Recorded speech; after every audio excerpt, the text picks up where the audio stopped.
Yeah, I be on the paper chase. I'm all about my cheddar. I ain't touching the mic if it ain't 5G's or better. I plan to never fall short. Again, I won't gain. Woody, I'ma tell you, no pain, no gain. I hustle hard for what I want, that's how I get it. I struggle hard, and if it's out there, I'm gon' get it. If you see CMR, a $sign on the CD, somewhere on there you'll see featuring the BG. Me and my nigga B, like Suge and Pop, we getting our shine on all the way to the top. Look, ain't no stopping us, boy, don't try. When you hear once, it ain't no secret you going by. You could lie about this, stunt about that. You can't die these 50 shots, I'm about the red tat. Ain't nothing changed, still a buster wig splitter. Straight hustle for my cheese, I'm a money go get about my paper, my cheese. So before my eyes close, I want my greens to add up to 6 zeros. Get your betty nigga, somebody clear, hate split 'em. Get your betty nigga, somebody clear, hate kill 'em. I'm about my paper, my cheese. So before my eyes close, I want my greens to add up to 6 zeros. Get your betty nigga, somebody clear, hate split 'em. Get your betty nigga, somebody clear, hate kill 'em. It's all about Benjamin, that's all I wanna have. Ducked off in my house with a hoe taking a bubble bath. Sparkling marble, covering all my room floors. A maid in a bathing suit doing my house chores. Do not disturb sign on my bedroom door, cause my dick getting ate by my #1 whore. Look, I'm money hungry, about acting a donkey. No longer a junkie, I got rid of that monkey. I'm cheeky, I don't want you fucking with my shit. My neck and my knuckles covered with crushed out shit. Sparkling gold cover my motherfucking grill. Pockets filled with big head $100 bills. Fucking up this rap game with these wicked rap skills. And ain't far from making G's to making meals. I'm a trill BG, uptown hard hitter. On the real, my nigga, I'm a money go getter. About my paper, my cheese. So before my eyes close, I want my greens to add up to 6 zeros. Get your betty nigga, somebody play a hate split 'em. Get your betty nigga, somebody play a hate kill 'em. About my paper, my cheese. So before my eyes close, I want my greens to add up to 6 zeros. So get your betty nigga, somebody play hate split 'em. And get your betty nigga, somebody try to stop you, kill 'em. Oh, I gotta get it, gotta grab it, gotta have it. Like snorting dope or snorting coke, it's a habit. I gotta see it, gotta feel it, quick to spin it. Shoot dice all day with my niggas trying to win it. I rap hustle, cause I'm a hustling ass nigga. Also a get told about busting some ass nigga. So you come play with me, about my cheese, you gotta go fool. In a casket 6 feet deep, selling tapes and CDs like selling pick 3s. Ring up a million sales, we didn't hit the lottery. I'm a Benjamin chaser, player hater eraser. Police have no case cause I do murders without a trace. I'm almost at home, I didn't pass third base. I'm playing with 5 figures, but when I get 6 I'm straight. If I catch your bitch down bad, I'ma hit her. Paper chasing nigga, BG a money go get about my paper, my cheese. So before my eyes close, I want my greens to add up to 6 zeros. Get your betty nigga, somebody clear, hate split 'em. Get your betty nigga, somebody try to stop you, kill 'em. I'm about my paper, my cheese. So before my eyes close, I want my greens to add up to 6 zeros. Get your betty nigga, somebody clear, hate split 'em. Get your betty nigga, somebody try to stop you, kill 'em. I'm about my betty nigga, I'm about my betty, by all means necessary. I'm about my betty nigga, I'm about my betty, by all means necessary. All about the Benjamin, it's all about the green, the motherfucking loot. BG. I get mine on. I get my grind on. I get my shine on. You get yours on. I'm trying to get mine. You trying to get yours? I'm stacking mine. You stacking yours? We Japanese still. You getting cooked in front of your family like a Japanese meal. It's Yashuta Hibachi, and none of you niggas can stop me. we got another episode today, and I was just contemplating, should I review this?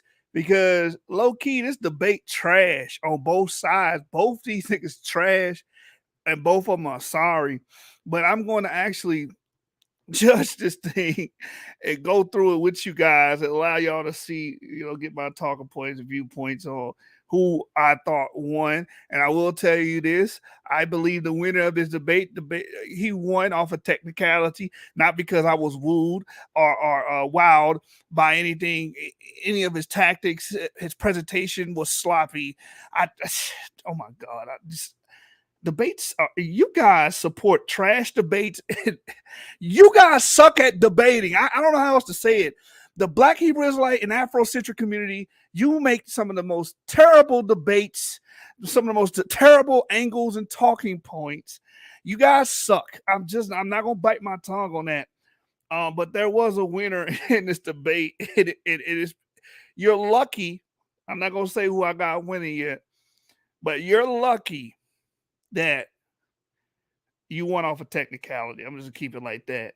And Chrissy, stop it. Stop it, Chrissy. Come on, Chrissy. Chrissy, you know that's the name of Jim Jones' old lady. Chrissy, don't do that, man. You were very, very pseudo in this debate. Now, mind you, I can't really fault you on that because your opponent was just as pseudo, if not more. But you were very pseudo. Like a lot of your information that you were spewing was just false and fake. It's like you get away with this because of our culture in the crowd that we are speaking to in our audience, that we're speaking to highly illiterate. Okay. They appeal to emotion. They don't care about what the topic is. They don't care what information is on the screen. It's all about how it makes them feel. Right. And that's why you rabble rouse and you appeal to emotion. Now you can't come on this video, Chrissy, and say, oh, he's just choosing Hebrews. I chose you the last time as the winner. And I gave my reasons why you won against Zion Lex. And I kind of just gave away my winner for today's debate. And let me explain to you why as we watch through this terrible debate, horrible talking points. Judah Natz, you suck. And I'm going to tell you why you suck, why the debate happened. But since I gave away the winner of the debate, Judah Natz won this debate. Judah won this debate off a technicality. Zaya, your boy trash. I'm not going to hold my tongue. He sucks. You're arguing other points. Learn how to stick to the topic. I don't know why it's so hard to ask debaters to actually debate the topic you guys picked. He was saying some shit like Atim comes from Hebrew, but Atim is older than the Hebrew. Never mind. I'm just you guys just don't like to study. I don't like to read and shit. It's just that you guys exude illiteracy, and it's not just a Black Hebrew Israelite problem or Afrocentric problem. It is a African American male problem. A lot of you African American males don't like to study. You have poor research habits. You don't want to do anything. Like right now, he's making an argument, but I got it playing on my TV and I'm about to play it on the computer about Hebrew loanwords. What does Hebrew loanwords have to do with the topic? The topic is which is better for our people, our African Americans. Let me say that. I'm going to stop saying our people. African Americans, the Torah, or Mayat. Zaya, that's why I gave him the technical win, because he technically did what you just said. He technically did it. And Chrissy never showed the people what is so much, how we become benefactors or what's more beneficial about Mayat. All he did was attack the Bible. You don't get a win. You lost. You suck. You suck. Judah Nazareth, David. Judah Natz, I'm gonna call him Natz. You know how you wave your hands all around trying to get the gnats out your house and shit. You know, got gnats everywhere. You know, Judah Natz. Purchase PowerPoint, bro. Put it on a payment plan. Put it on a credit card. You need to purchase PowerPoint because what you had on that screen looked ugly. I don't know what that was, what format that was, but your presentation just was an eyesore. Eyesore. Zaya says a win is a win. That was a sloppy, terrible win. That was a horrible win. I mean, sure, you can call it a win. It's an ugly win. Sorry said, use Google Slides. Do something, damn it. This is garbage. And this is the big debate league. I'm like, every time I turn on Sonetta as a debate, I'm like, it's just... Mari said he could have used Google Slides. Man, I don't know, man. Y'all gotta up y'all game. Like, y'all gotta step y'all game up. Like, this is not it, bro. This is not. I'm looking at this debate. I'm hearing their talking points.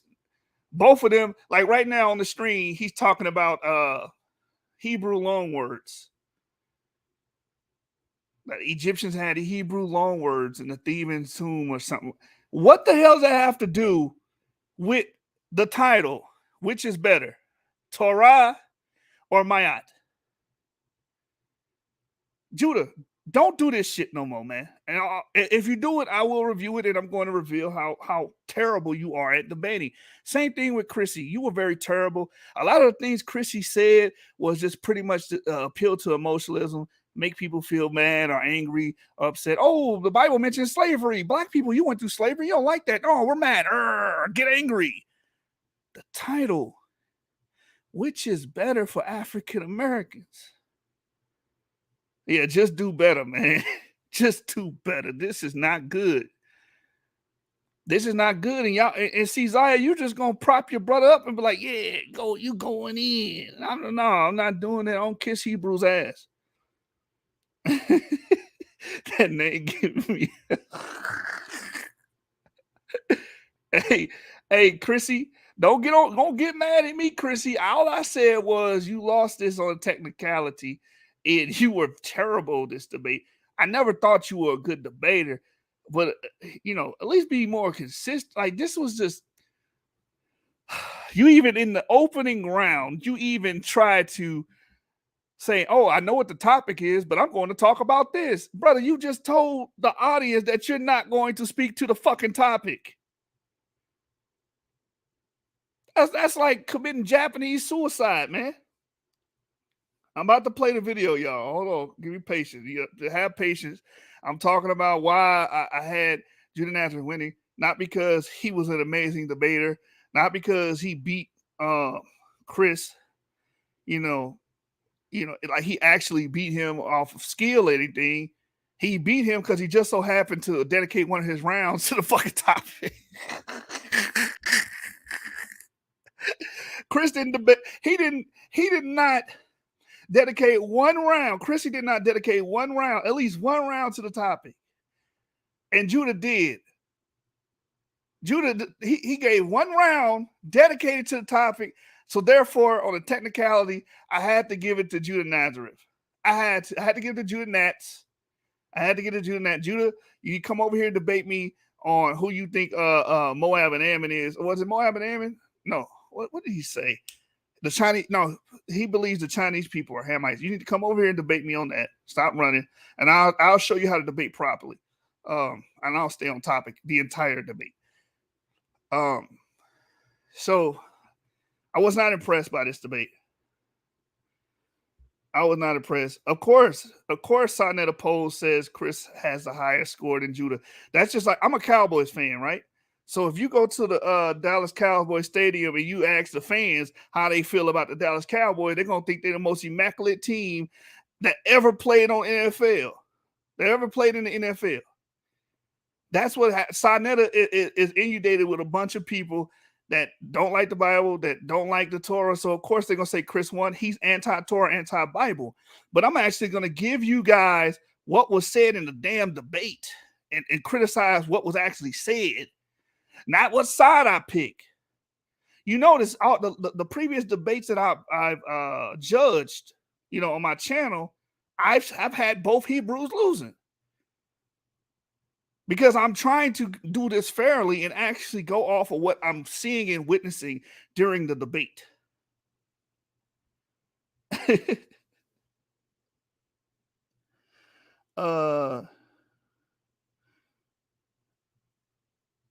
Debate you on what your own. I don't know what David Stewart's talking about.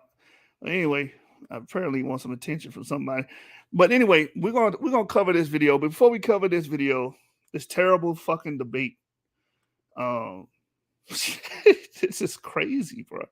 And this is another thing. This is why people didn't want structured debate. This is our rules and regulations that we had proposed for the Source Debate League.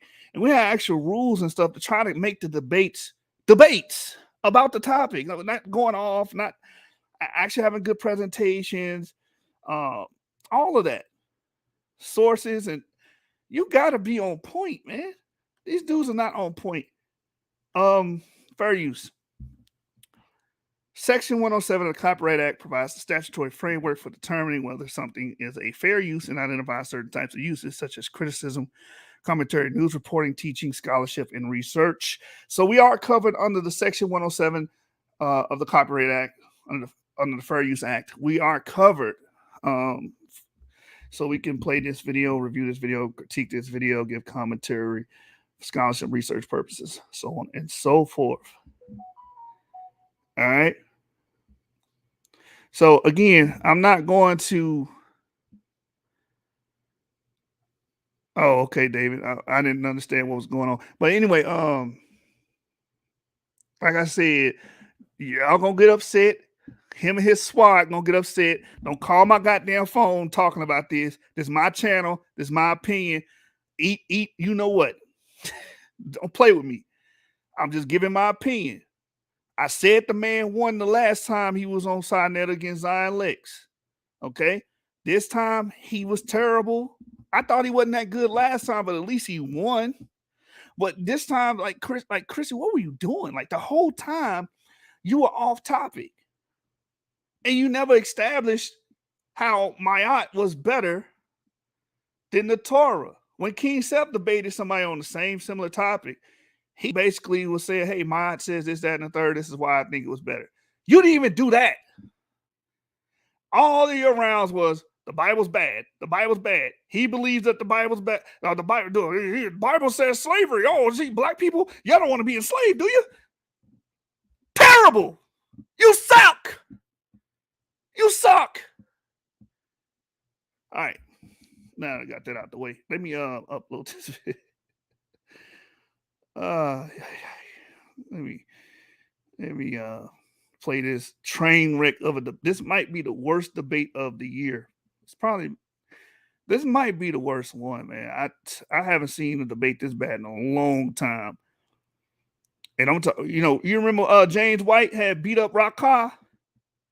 That was like the worst debate I've seen in a while. But this might take the cake. You know what I'm saying? Let me see if I can find this. I downloaded it so the audio will be a little better. If not, we will go to you. Oh, right here. We don't even have to go to YouTube. Check this out, y'all.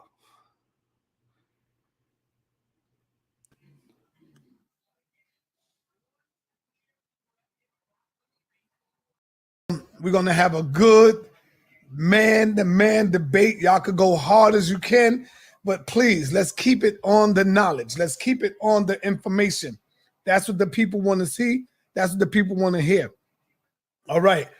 I'm going to give you 2 minutes to open up. You got 2 minutes, Chris, to open up in this round to set the tone, let the people know what it is that we're going to be discussing here today. Chris, the mic is on you. You got the mic. This is my opening here. Knowing since I've been so successful on the channel. Huh? Your camera's off. Oh, okay, here. Let me get it back up here. Okay. All right. I'm gonna need let me get 5 minutes for my opening here so I can set the parameters of my argument so the audience can understand what it is I'm saying here. Because I think it's only right that they understand my argument. Look at Judah, funny as shit. All right, Judah, it's all right. We're gonna fix it up. You're gonna get the same thing. You're gonna get the same thing. So we're gonna give you 5 minutes as your opening. So the time will start when you're ready, brother. All right, give me 1 second here. All right, let me. Hey, Judah, please try to please, brother.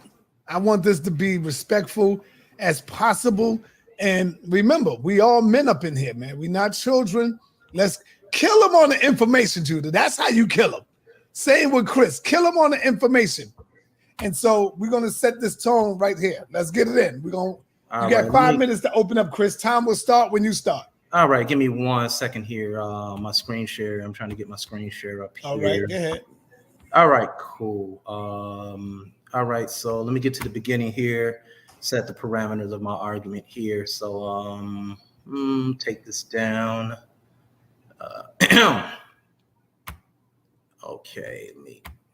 Okay, so this is one and the same thing. Okay, cool. All right, so let's get a screen share up. Why you got Ain't this nothing white showing man right on here now. debating this Okay, black it's not man? showing yet? No. Share screen. Share screen. Nick Saban, Alabama. I see it. All right, screen is showing. Are you right. ready? We finna roll tide, baby. You got 5 minutes in this opening. All right, let me get it up. Let me go Hey, here. such a pro-black person to name a white coat. Bam. All right. Time will start when you start. Like Alabama. All right. We're about to roll tide. I thought you was pro-black, man. Okay. So the name of this debate is the Torah. Is the Torah good? Is Ma'at or Torah good for black people? Did you hear that? Is Ma'at or Torah good for black people? Not is the Torah terrible. Not is that's bash the Torah. How well can I bash the Torah? That's not the topic, Chrissy. Chrissy, that's not the topic. The topic is which one is better, which one's good for black people, and I'm expecting in your rounds that you're going to exemplify that and explicate that. But you know what we're not going to get you doing that. All you're going to do is say the Bible's this, that, and the third, and never establish how Ma'at is better than the Bible. You never did that. You lost.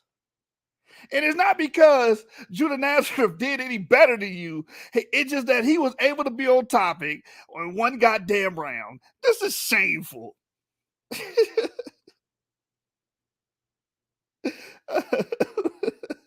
Golly. All right, so I decided just kind of like rephrase it a little bit to let everybody know what my true stance is. And my true stance is the Torah.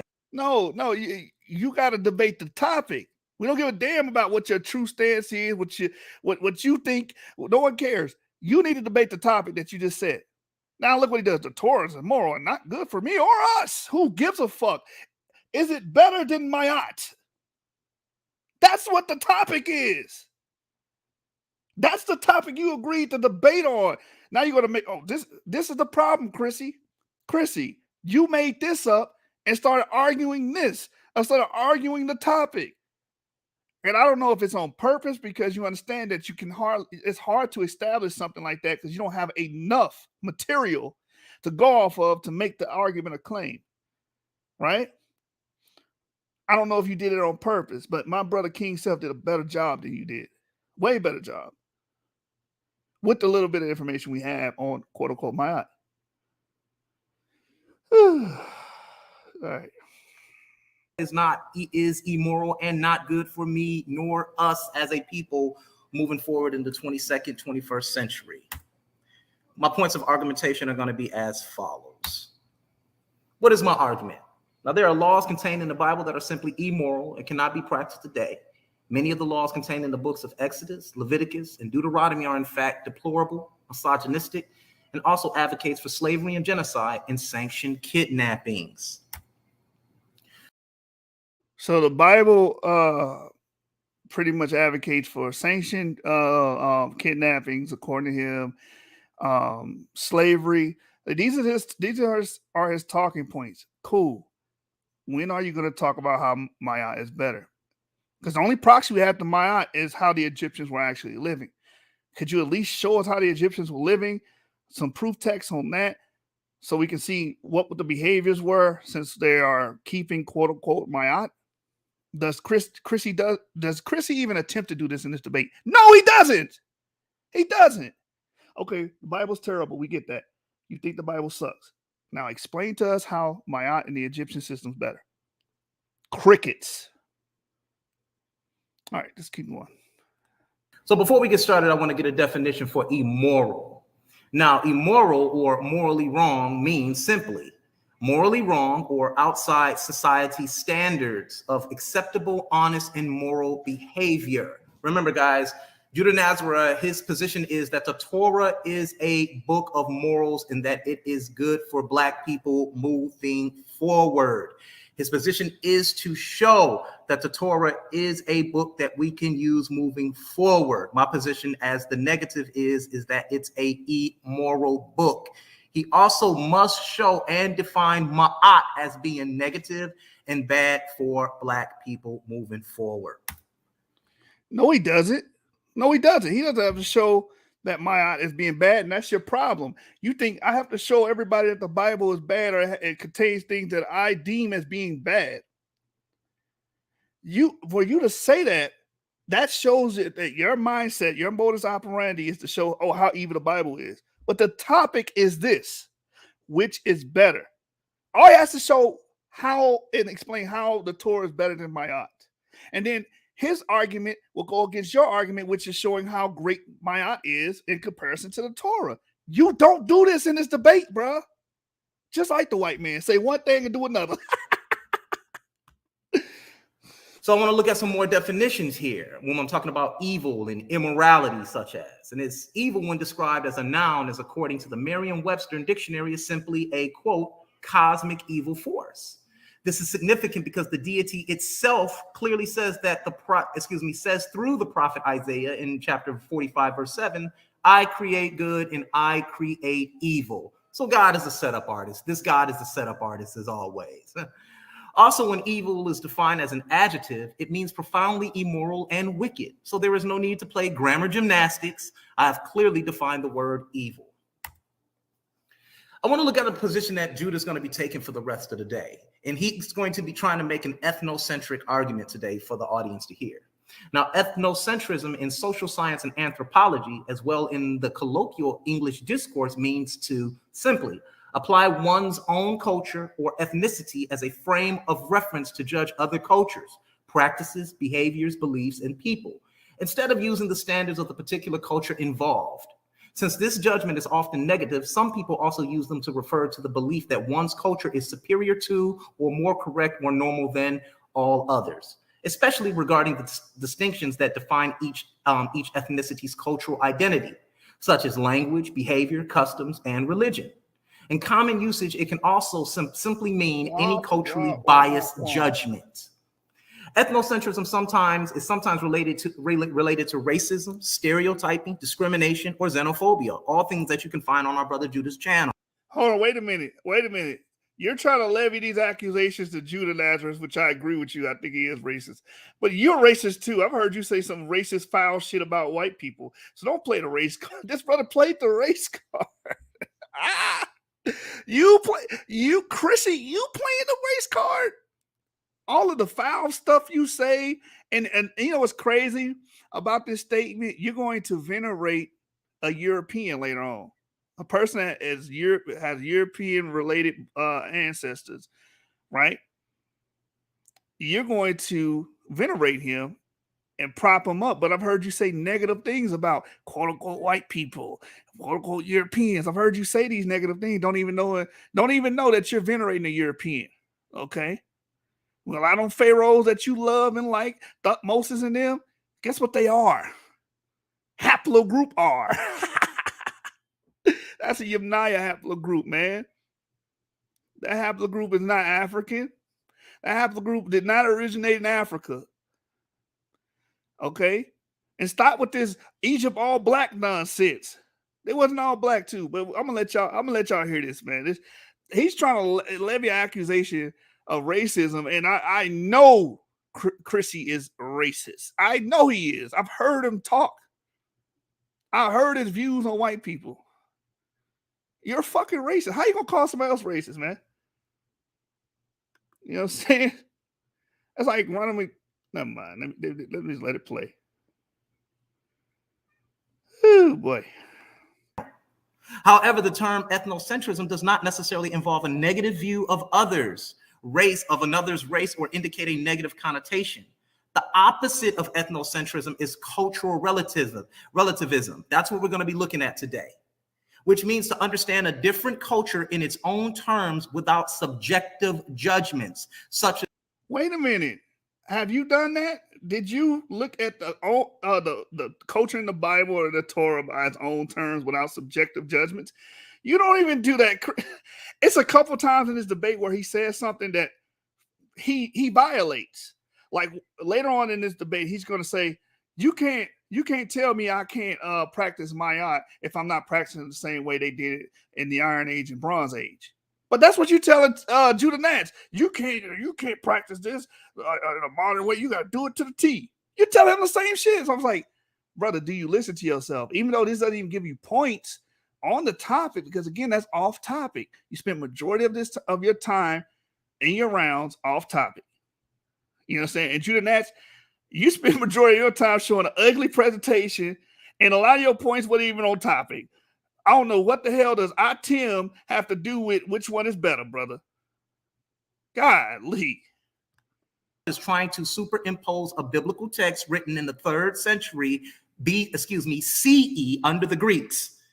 You cannot superimpose a biblical text onto an entire civilization in their practices. That is called being ethnocentric, Judah Nazareth. Now, the term ethnocentrism was first applied in the social sciences by American sociologist William J. Sumner.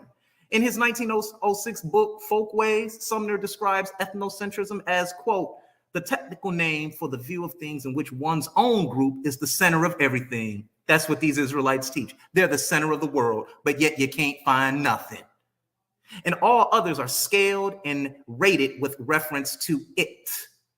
He further characterized ethnocentrism as often leading to pride, vanity, the belief in one's own group's superiority, and contempt for outsiders. I'm pretty sure you guys have heard a lot of the Black Hebrew Israelites in their YouTube rhetoric. That's the same thing you Afrocentrics push. You Afrocentrics push the same thing the Black Hebrew Israelites push. Anybody outside your group is the devil. Anybody outside of the Black ideology is the devil. They're coons. They're against you. You teach the same thing. This is an indictment on yourself. Chrissy, I don't know how this is helping you in this debate, because the debate is which one is better, essentially, Ma'at or the Torah. But you teach, and others like in your cohorts teach that the crackers are outside our group and we shouldn't follow the crackers' religion. I've heard you guys say this shit verbatim. I've heard you guys say this. You don't get over here and act like you don't teach that your damn self. Get the hell out of here, Chrissy. What's wrong with you, Chris? Don't make me call Jim Jones, Chrissy. And they believe that they have formed somewhat of a cultural hegemony in this country, and that God is going to place them above all nations. They are very ethnocentric. We're going to deal with something that Judah Nazareth is going to be using for the rest of the night, and this is called the slippery slope fallacy. Now, the slippery slope fallacy is an argument that claims that if one thing happens or is allowed to happen, then that will lead to other steps and ultimately a final outcome. In other words, if the first thing happens, then the last thing is inevitable. If written out as a formula, the slippery slope fallacy would say, if we follow A, then B, C, D, and E will occur. So A will ultimately cause E to happen, such as, you got to stand on the Pharaoh. You got to stand on the Pharaoh and Ma'at. But he never names a Pharaoh. He figures if a Pharaoh does something wicked, then that way you can't keep Ma'at. That's not a slippery slope fallacy. You kind of did that incorrectly. Slippery slope fallacy, if I say, well, if this event happens, then this must follow, like the example gave you. Not him saying, hey, if you keep your Ma'at, then you have to follow a Pharaoh. Now, you can say that that's incorrect, but they're not slippery slope, brother. You misappropriating that fallacy, and you know it. If you're not your own thinking person. If you imagine a person at the top of an icy, slippery mountainside, the slippery slope fallacy suggests that once they find themselves at point A, it's only a matter of time until they slide down the whole slope and end up at point E. At that point, you end up on Sarnetta in front of me. So with that being said, peace to the HOK audience. Team Osiris is on the horizon. Let's get it. All right, man. He already setting the tone, Judah. I hope you're not taking this lightly, because I'm watching you and you just looking around like, oh, this don't mean nothing. So I'm going to give you 5 minutes, my brother, to open up and set the tone. Let the people know exactly what you're here to prove today. And the time will start when you start. All right. First off, I want to give all praises to the Most High Yahweh God. I want to give a salute and shalom to the whole house of Israel, even to the knuckle draggers who hate the Most High and hate intellect. Don't worry, I'm here to pick your knuckles up. But my opponent here, I'm sorry, let me apologize for that long Reverend spiel sermon. I'm not.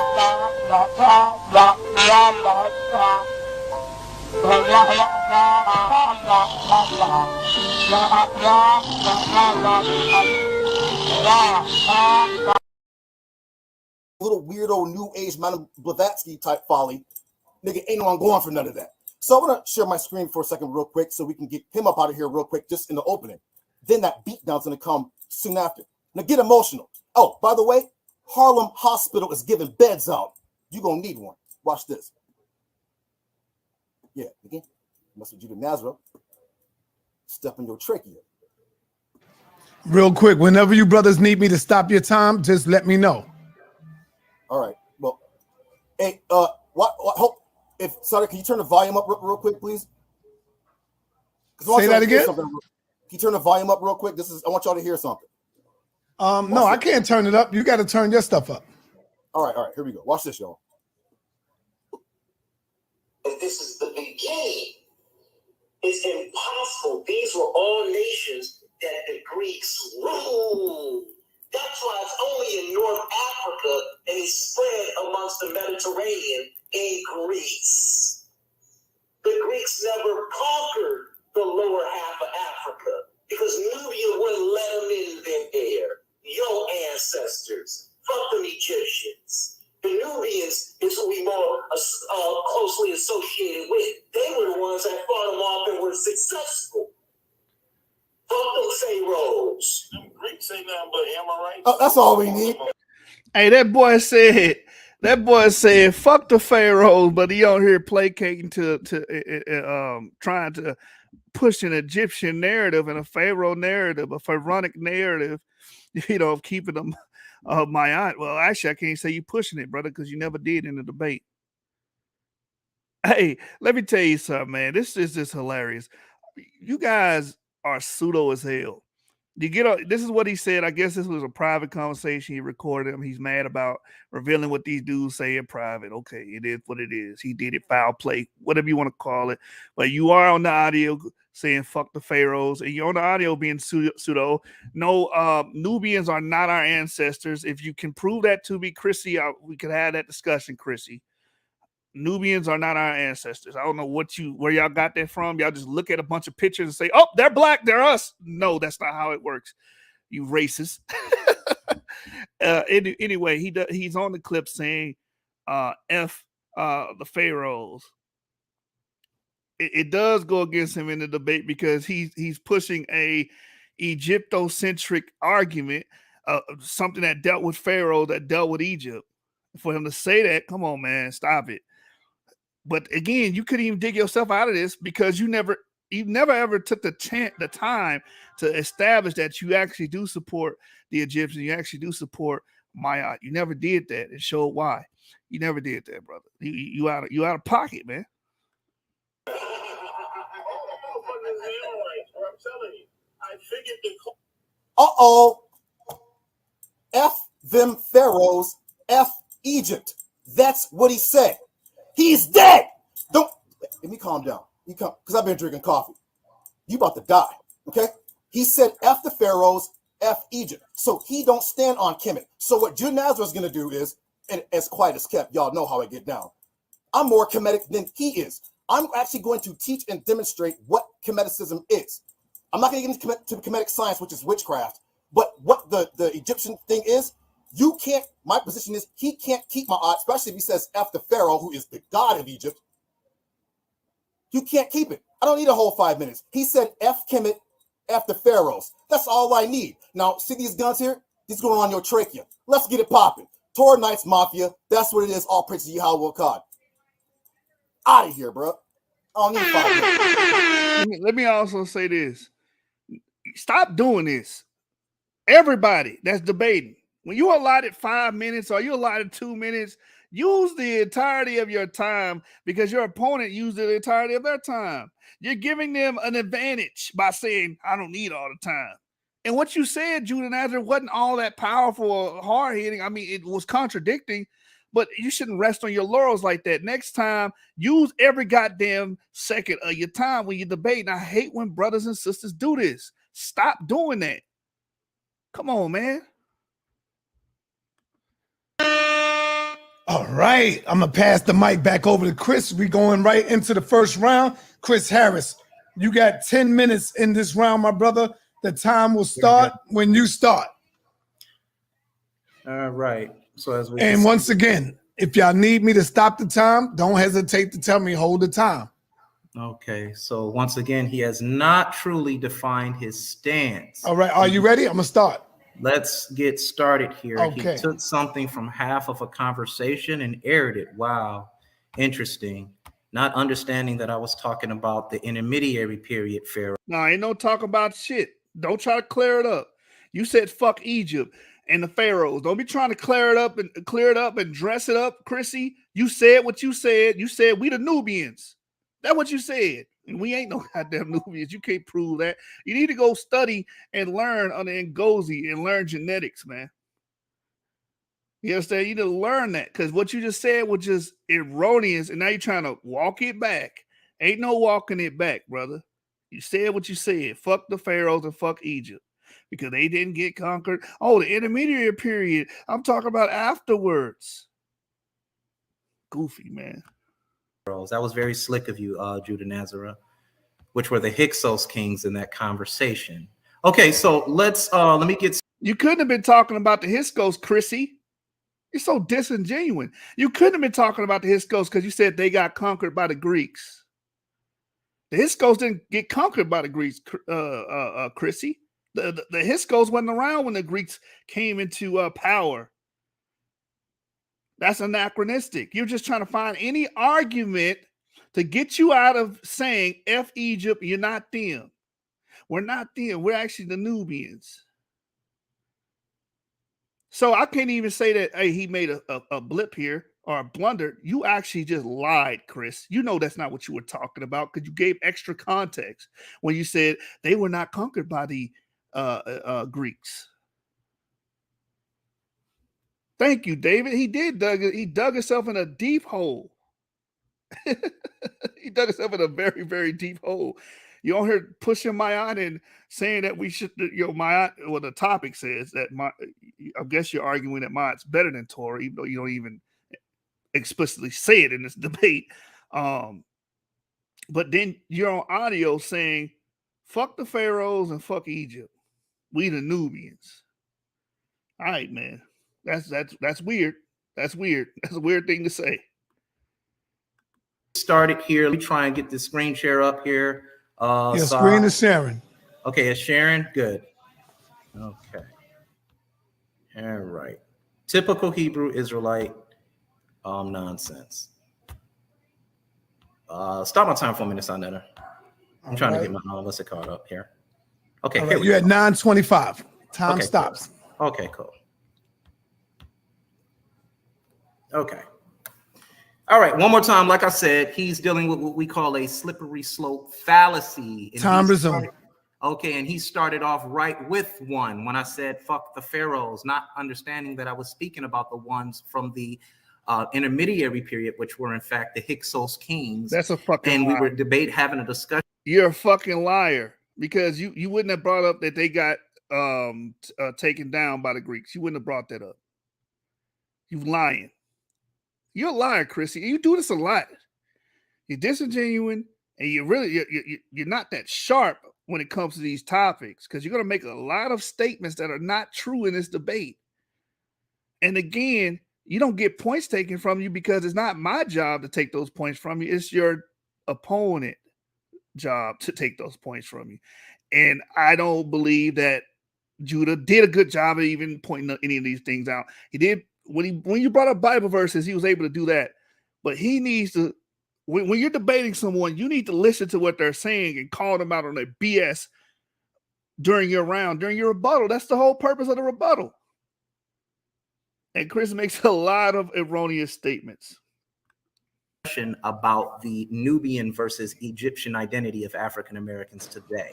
So once again, that's a slippery slope starting right off. So what we want to do is we want to look at the Jewish views on slavery.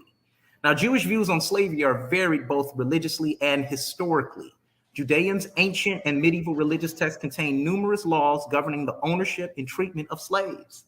Texts that contain such regulations including the Hebrew Bible, the Talmud, the 12th century Mishnah, Torah by Rabbi Maimonides, and the 16th century Shushulian Aruch by Rabbi Yosef Karo. The original Israelite slavery laws found in the Hebrew Bible bear some resemblance to the 18th century BCE slavery laws of the Hammurabi text. The regulations changed over time. The Hebrew Bible contained two sets of laws, one for the Canaanite slaves and one for a more lenient set of laws for Hebrew slaves. From the time of the Pentateuch, the laws designated for Canaanites were applied to all non-Hebrew slaves. The Talmud slavery laws, which were established in the 2nd through 15th century CE, contain a single set of rules for all slaves, although there are a few exceptions where the Hebrew slaves are treated differently from non-Hebrew slaves. The laws include punishment for slave owners that mistreat their slaves. In the modern era, when the abolitionist movement sought to outlaw slavery, supporters of slavery used the laws to provide religious justification for the practice of slavery. Now remember, guys, Hebrews do have slavery in their text. They're allowed to enslave one another, and it teaches to enslave Africans forever. And we're going to prove that today, because as a people, we got to ask ourselves, are we trying to be like our oppressor, or are we trying to be better than our oppressor? So the Bible does advocate slavery. And once again, when you read Exodus 21:6, it says, quote, these. Whoa. He says we got to be better than our oppressor. You got to be better than our oppressor. Who's our oppressor here? Who's the oppressor that you're talking about? Are you talking about the people that wrote and composed the Bible are the same people that enslaved African-American people? I'm confused. What the hell are you saying that the people that wrote and constructed this Bible 2,000 to 3,000 years ago, because you're wrong about the composition of the Bible as well, early writings of the Bible. You need to look at Finkelstein's work. Even he puts it a lot earlier. But anyway, are you trying to imply that the same people that wrote the Bible are the same people that enslaved us, mainly people from the Iberian Peninsula? That's just stupid what you just said, man. But again, it's not my job to point these things out. We're going to see what Judah Natz does in his round, okay? We're going to let this round play out. These are the ordinances that you are set before them. If you buy a Hebrew servant, he is to serve you for 6 years. But in the 7th year, he shall go free without paying anything. If he arrived alone, he is to leave alone. If he arrived with his wife, she is to leave with him. If his master gives him a wife and bears him sons or daughters, the woman and children shall belong to her master, and only the man shall go free. Now, here it is in this text. You have a man owning people. It's very exploitative. And he tells the man that the woman and the children belong to me because I gave this woman to you. But they add a little loophole in the law here, because the servant 9 times out of 10 is not going to want to leave his family behind. So they add the little loophole so the servant can sit up there and stay and serve the master for life, because he has or is keeping his wife and children against him. Y'all see the trick of the text? It says, but if the Hebrew servant declares, I love my master and my wife and children, I do not want to go free, then his master is to bring him before the judges, which were Greeks, and he shall take him to the door or doorpost and pierce his ear with an awl. Then he shall serve his master for life. He was tricked into it because the master who owned the women in the first place, because chattel slavery is practiced here in the Hebrew text, was able to keep his wife and children from him. So are you saying that we should be owning our own people and keeping his family away from him, being exploitative upon our own people? Don't you see that this is in fact justifying slavery, white supremacy, or racism, white supremacy to this day? They use this text to oppress us and to continually hold us back. This is why you guys are on here fighting for it, and why, I don't know. Please show me in Ma'at where slavery is legal. All right, this is fucking retarded. And again, Judah Natz, I don't know why you mentioned none of this shit. Well, if you were actually a good debater, you would have. When he said, show me a Ma'at, which we really don't have a complete legal code from Egypt. That's the whole trick bag on this thing. There is no complete legal code found from ancient Egypt. There isn't a. You have to use the people as a proxy to say, okay, this is probably what they believed in. And when you look into ancient Egypt, Chrissy, they had slaves. Ancient Egypt had slaves. It's a Near Eastern custom to have slaves. You understand that Egypt is in the ancient Near East? They have similar customs, culture, and language. They speak a Semitic language. And also, Natz, when you were trying to point out the cognates and that some words are the same, duh, they're the same language family.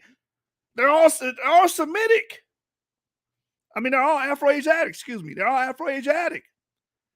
So you expect to see similar words from languages that descend from the same phylum, and you expect to see similar culture from people in close proximity. Of course, you're gonna have a crossroad from Egyptian culture and Levantine culture and Babylonian culture, because they're all in the same proximity. You have what you call cultural exchanges. Oh, the Bible advocates slavery. So did ancient Egypt. If you did any history or any research, I don't know if Chris is being disingenuous here or he just hasn't read. I don't believe these people read. I really don't believe these people read into the topics they're talking about or into the people they're talking about. They do this surface dwelling thing. You understand? They just skim the surface. They're professional skimmers. But actually take out the time and read certain books dealing with Near Eastern cultures. Just take out the time, read it from cover to cover.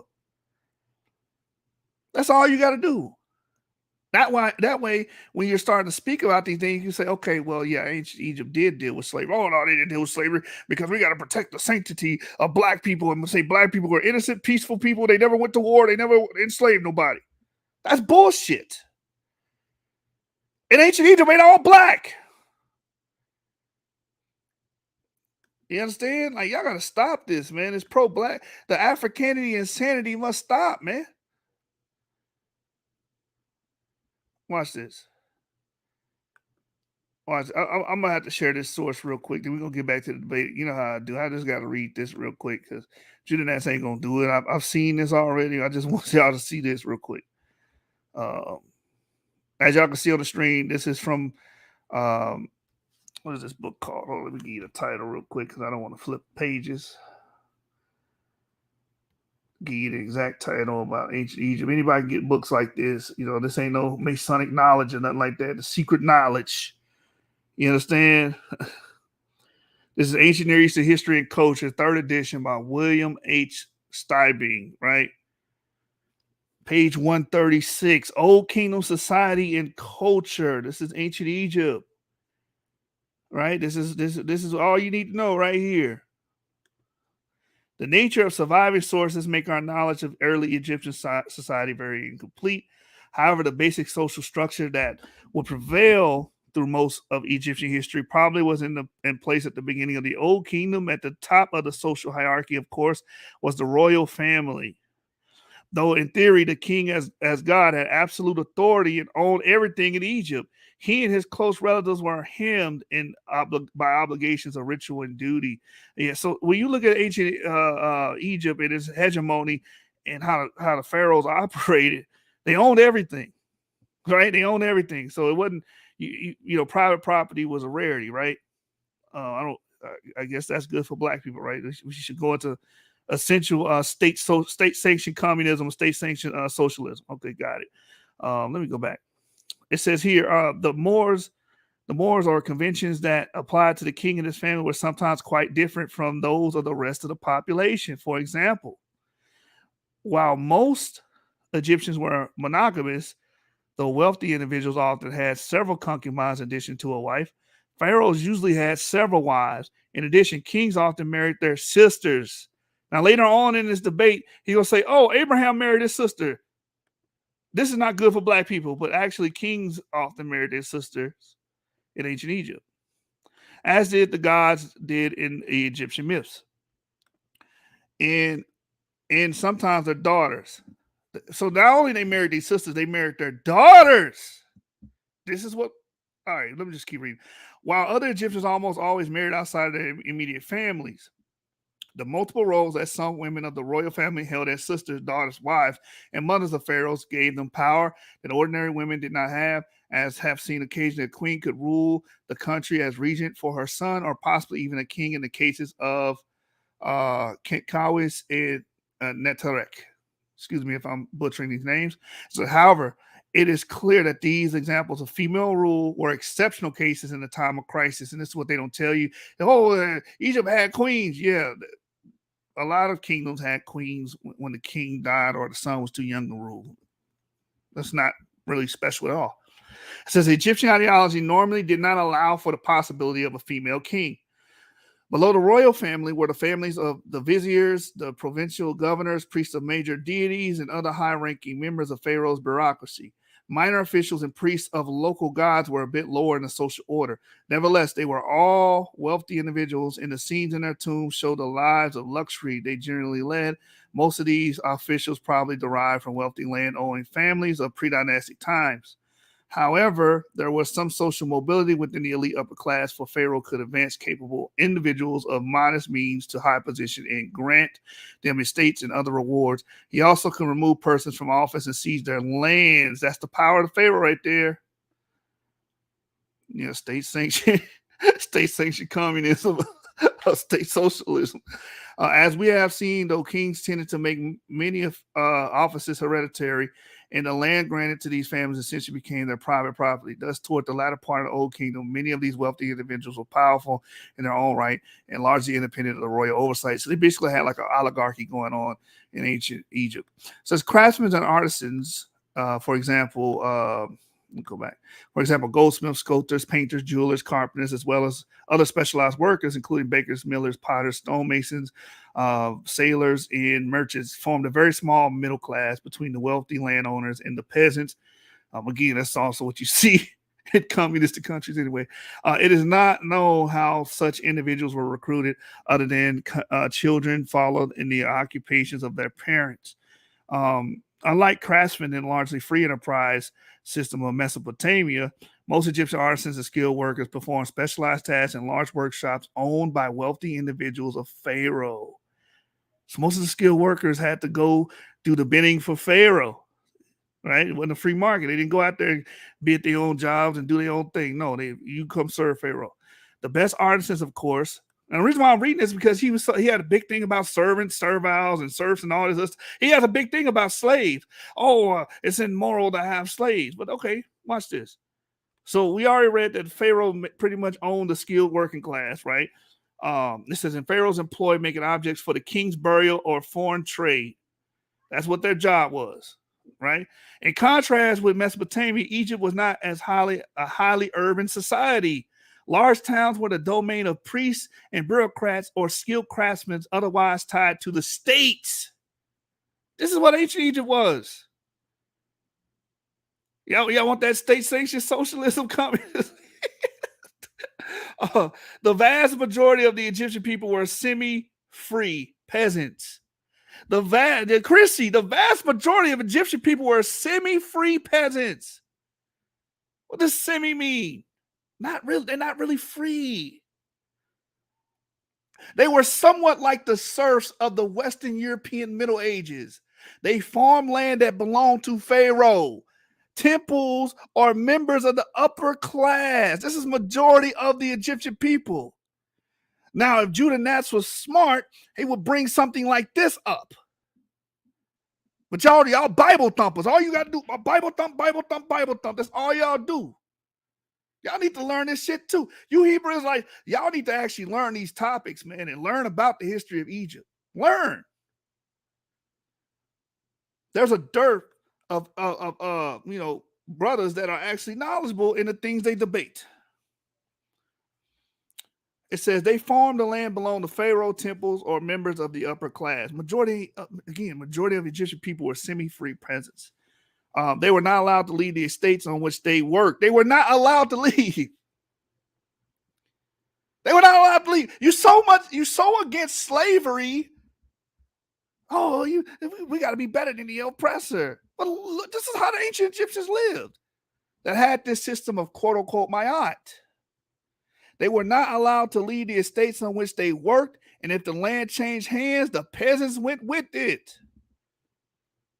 So whenever the the land changed hands, hey, you gotta go with the people that own that land at the onset. Because resident peasants could not be evicted. though profits for landowners were not as high as they might have been if the land had been unoccupied. Thus, prices for land were very low in the Old Kingdom Egypt, about 2 acres for a cow or its equivalent.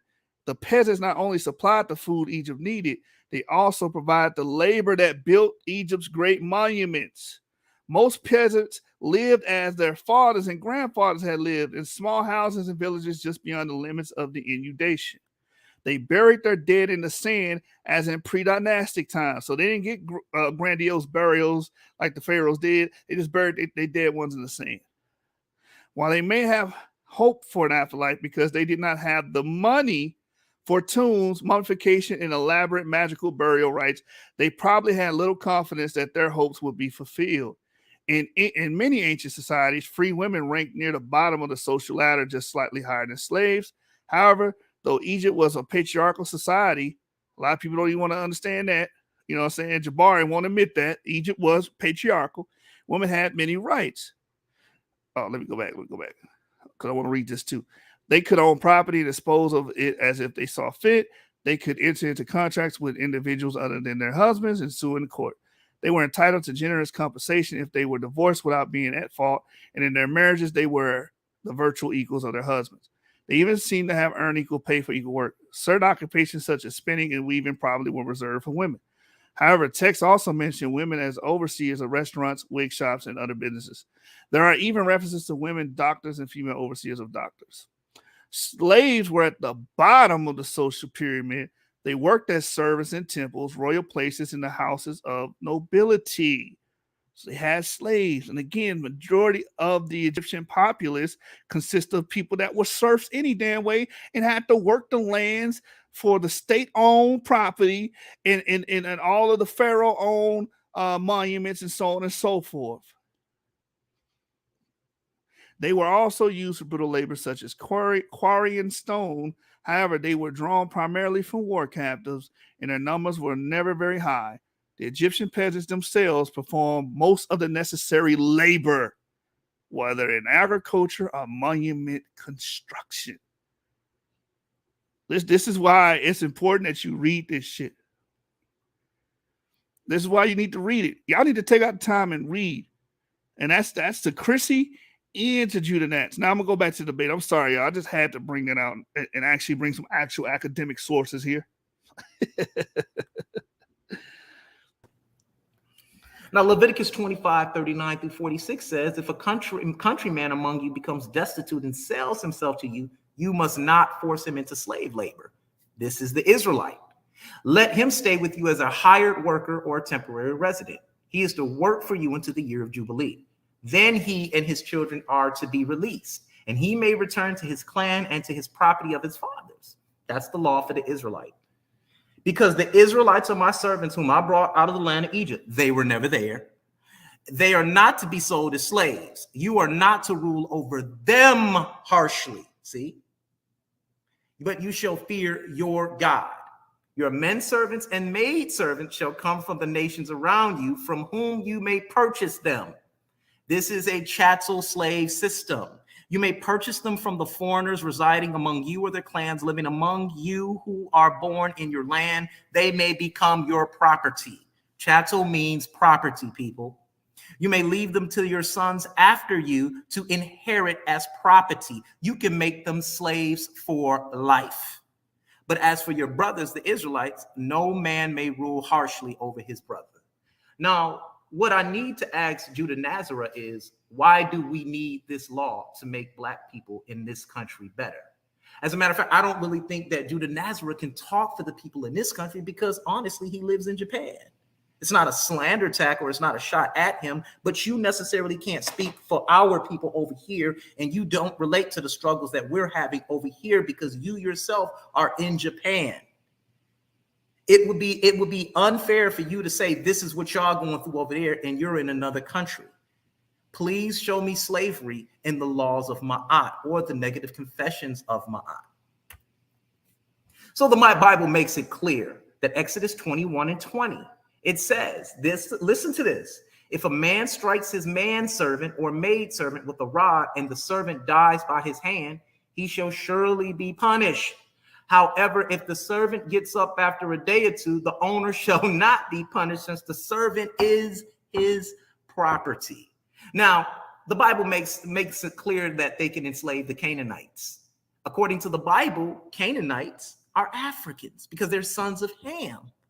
And he's saying people that look like us are going to go into Africa one day and enslave people that look like us. But yet he'll sit on air with people that don't look like us and say that they're of us. So they can justify the way they feel against us by calling us niggas and knuckle draggers, as you just heard this gentleman do. That's the first thing he started calling us, was cavemen and knuckle draggers. He's supposed to be a priest, but yet he is not even showing Torah. He can't even come on here with the information, but decided to play a private conversation of how I felt about a totally different topic. This is what these Israelites do. They are called YouTube Israelites. He does not believe in this Torah. He just hates Egypt. Let's continue.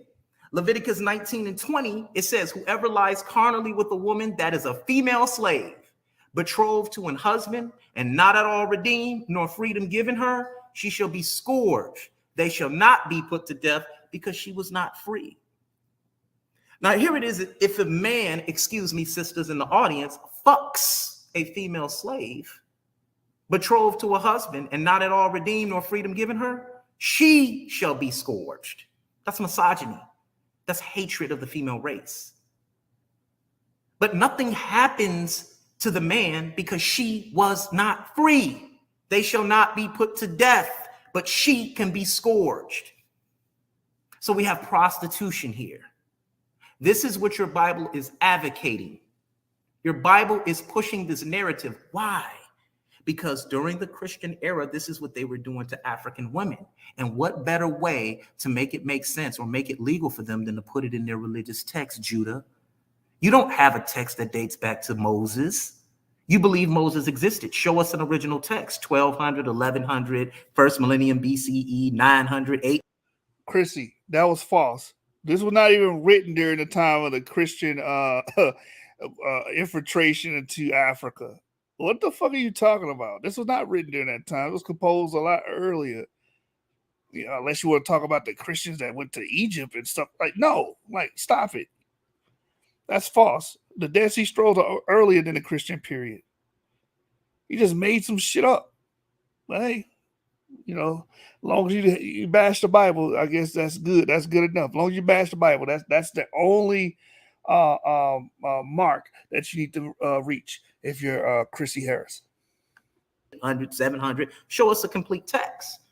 If you can't show us a complete text that shows us Moses' original writings, guess what? The Septuagint stands, a Greek text. Are you telling us that the Greek text should guide our lives? Guide our lives. Are you telling me that I should be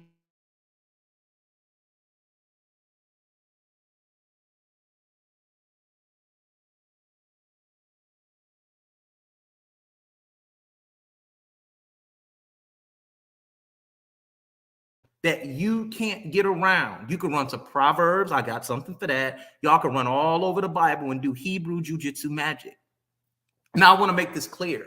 Ma'at means justice, peace, reciprocity, balance. Anything that he mentions outside of that is called isfet.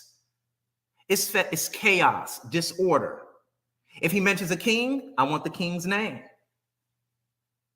I want a chronology. I want an original text of where you got this from, and not Christian or these weird Hindu. The irony, you can't give us an original text where you get the Ma'at from. You can't give us original codified text where Ma'at is derived from. You can't give us that. You asked that for the Bible. And you also said again, oh, they want us to buy our own people. Did you the people just heard what the academic sources say about ancient Egypt. The people were just pretty much serfs, right? And if they worked on the land that was owned by the state, owned by the pharaohs, owned by the wealthy, you understand, they had to work that land forever. They could just move and leave. And if it changed hands, that's when they could leave, when the hands change, right? The ownership changes. They move with the new owner or the original owner to another land. That's what ancient Egyptian culture was. But hey, When you don't study this stuff, you'll say any goddamn thing. Websites that you like to go to, Judah. Today, you have to step your game up because the Bible makes it clear that slavery is allowed. But yet, this is supposed to be a legal text that could take us forward and move us forward. All right, man. Powerful, powerful first round. Judah, are you ready, my brother? Yeah, of course I'm ready. Hey, The time will start when you're ready, brother. All right, hey, First round. Both my accounts are blocked in the chat. I don't know why, which is really weird. I'll go in there and look and unblock you. I'll unblock you. What you got right now, Judah, is before you start your time, you have 2 minutes to rebuttal what he just said. If you want to use that, that's up to you. All right, I'll just use that real quick. Okay. For one, he has a job and a birth certificate, so he is a slave, but he's complaining about slavery. His birth certificate is a receipt. He knows. Judah, that's not a rebuttal. Judah, that's a terrible argument. Judah, Chrissy is not a slave. He, let alone a chattel slave. No one owns him as property, and he doesn't work for free. This is what I mean by not being able to oh God, this is fucking terrible. I'm gonna turn this goddamn video off and just maybe do it another day. Like Judah Nazareth, that is a bad talking point. Give me a hand. Stop it. Oh, you got a birth certificate, you got a job. So do all of us.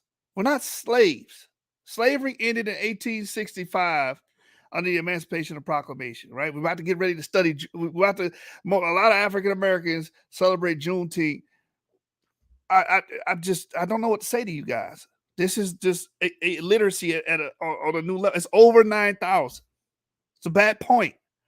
Terrible, deplorable. This. He's shipped boat cargo. So don't talk about slavery when you're a slave to the so-called white man. You work for him. He tells you how much money you're going to make, what kind of car you drive, where you're going to live.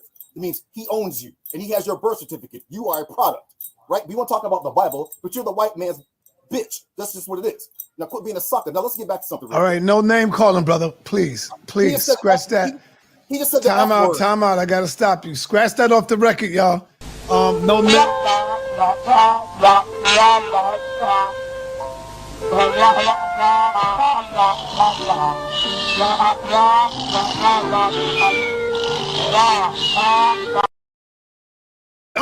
Believe me, I'm gonna be fair with both of you.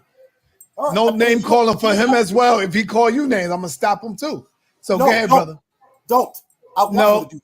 No, I'm gonna, this is your time. Come on. All right. Nothing. So dude here is not talking about Ma'at. He's gonna talk about the Bible and slavery and blah blah blah blah blah. He's done. He's a slave. Yeah, we're gonna have slaves. Slavery and servitude and things were things of antiquity, and even in modern times. But anyway, I don't even need that. Let's get to my first round. So I'm gonna start off a little bit slow and give y'all and walk y'all through Kemet because he don't believe in Kemet because he said F Kemet and F Ma'at. So all right, your first round is getting ready to start. You ready? Let's go. I'm about to show my screen. Let's go. You on, Judah? All right, I'm about to show my all right, let me hold your time till you get ready. This is your first round. All right. I see your screen. Press slideshow. All right, let's go, y'all. All right, your screen is up. Your time will start. All right, go ahead, brother. Hold on. So the debate is what is better for our people, Kemet or Ma'at or the Torah? Of course, you're not going to hear about. There's a topic being reinforced again. This is the topic they should be debating. What is better for our people, Kemet or the Torah? Chrissy has yet to prove that Kemet. I thought it was Ma'at, but he said Kemet. Ma'at, Kemet, whatever word you want to use, is better for Black Americans. He hasn't proved that. That last round was just Bible bash, Bible bash, Bible bash. Now let's look at what Judah Nazareth did. Judah Nazareth, I hated your rebuttal. It was derelict. I mean, you are not doing yourself justice. Let me just put it that way. I'm trying to be nice about this. That's a terrible talking point. This is the topic. Stick to the topic. All right. If you was going to bring up anything, you should have brought up how majority of Egyptians were like damn serfs, right? Let me let it play. God damn it. Ma'at or Kemet. because he's just going to attack the Bible with his personal opinions and foolishness. All right. But here, I'm about to give you the real deal. Okay. You can't practice Ma'at because you don't have a pharaoh. He says he keeps practicing Ma'at, but you don't have a pharaoh. And he tried to get past that. But you heard him already. F the pharaohs. F Kemet. Right? But let's just go through this slow real quick, and then it's going to get worse and worse as the debate continues. No, right? So you can't practice Ma'at because you don't have a pharaoh who's the god of Egypt, right? The physical incarnation of Atum Re. Nor do you worship Atum Re, the father of the gods and the pharaohs. Let's keep it going. The father of the gods and pharaohs named Atum Re or Atum Ra, right? Synchronicity of synchronizing. Although he was at his most popular in the Old Kingdom in Lower Egypt, he is often closely associated with Pharaoh all over Egypt. Atum Ra is closely associated with the pharaohs all over Egypt. But of course, my opponent's not going to talk about Atum Re. He's not going to talk about Pharaoh because he don't keep Ma'at. Pharaoh is the maintainer of Ma'at because he's the god of Egypt. Right? Atum. The only way that this would be credible, but again, you'll be bashing him and showing that he's a hypocrite, but you need to be focused on uplifting the Bible, right? And saying that it's better. Because I believe one of the negative confessions say that you didn't disrespect the gods or something to that nature, to that effect, which Chris Harris doesn't believe in God. So that will show that he's not really, quote unquote, practicing Ma'at. So I can see that angle, but let's continue to play this round. He was wearing the crown of Lower and Upper Egypt. He's called the Lord of the Two Lands, just like Pharaoh, because Pharaoh is supposed to be an incarnation of Atum, the sun god, right? The sun god that masturbated and brought forth the other sky daddies and human beings with his tears. Complete witchcraft foolishness. The article stated that Atum is closely associated with the pharaohs. How can you practice Ma'at and be Kemetic and you don't have a pharaoh unless you mean Joe Biden, nor do you serve Atum, who created all the gods, or Netters, right? As you can see here, you got Oswald Bates. This is what my opponent's coming with. Little Oswald Bates foolishness. Bro, get out of here. Get out of here with that foolishness. Pharaohs are an incarnation of Atum, Re, or his sons. Atum was the father of the gods, creating the first divine couple. Shu, Tefnut, Ned, Good, Geb, Nut, so forth, right? Right here you see it says, many pharaohs used the title son of Atum long after the power base moved from Anu. Atum's close relationships to the king is seen in many cultic rituals and in coronation rites. Oh, check my sources there at the bottom for the people who have poor eyesight. I'm not going to call him that because I'm not going to call him names. You can read it here. Who's your pharaoh again, sir? Joe Biden? Okay? Get out of here with that, bruh. Okay? You don't keep Ma'at. You don't believe in Kemet. You over here wasting these people's time, okay? Pharaoh Horemhead kneels in front of his sky daddy, Atum Re, the setting sun. Where's your pharaoh at, bruh? Joe Biden? Huh? Bill Clinton? Who's your pharaoh? Ned Flanders? Who's your pharaoh for you to keep practice Ma'at? Man, get out of here. The pyramid text utterance 213. Atum, elevate to you this Unas. Unas was the last pharaoh of I think the 5th dynasty, if I'm not mistaken. I'm sorry, he was the 9th and final king of the 5th dynasty. Look, this is in the pyramid text, which he's not going to go into because he don't believe in Kemet. Atum, the sun god who masturbated to bring out their gods. Elevate to you this Unas, who was the king or pharaoh. Enfold him in your embrace. This is your son of your body eternally. Again, how are you keeping Ma'at without a pharaoh and Atum Re? Impossible. Get out of here, bro. You're a Christian. The pharaohs upon death return to the sky daddy Atum. When the pharaohs die, they are supposed to go to the duat in the sky, right? Sky daddy, right? I'm not going to read all this because I got limited time. But basically it says, you make yourself free of what should be washed away for Atum and Heliopolis, or the city of the sun. You judge the wants and the netherworld and stand as king over the places of the primeval ocean. So basically, when the pharaoh dies, who's supposed to be Atum Ra incarnated, later on it was Horus and Osiris, he's supposed to judge the dead. So Ma'at is, again, for dead people. My opponent, he's brain dead. He's sitting here physically alive, but he's trying to fool you with this mumbo jumbo, right? Pyramid text online. When pharaohs die, Atum Ra, the sky daddy, brings him to the realm of the dead to rule there as well. The pharaoh becomes the sun as his sky daddy who rises and sets every single day. This is folly. This dude's a Christian. Well, you don't believe in Kemet. I can't accuse him of that. Pyramid text 217. What Re Atum? Unas comes to you, imperishable spirit, Lord of the dispensation. He says, your son comes to you. This Unas comes to you that you may both stride over the sky. Stride over the sky, which means what? He's the sky daddy, sun god. Atum Ra, the father. Pharaoh, the son. Judge of the living. and judge of the physically dead and given all power? Sounds like Jesus. Let's keep going. The pharaoh is the supreme god in Egypt. This is from the pyramid text.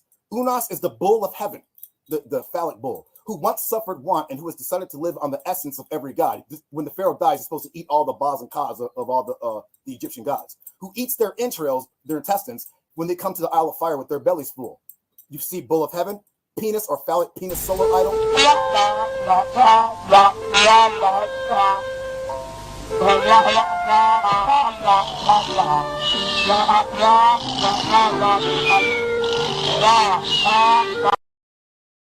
These posers.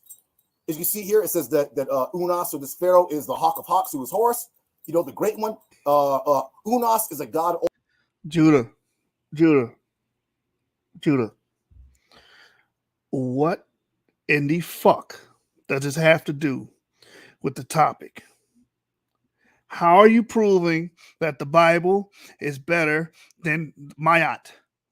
How? What are you doing to show that it's better? I don't see it. Somebody in the comments, walk me through this argument. I don't get it. Talking about Egyptian gods and how these gods operated and the text involving them is not helping your argument. All right, I'm going to let it play. I'm going to let this play. This is older than the eldest. Thousands serve him, hundreds make offerings to him. A certificate is given to him of great power by Orion, father of the gods. That's Osiris, right?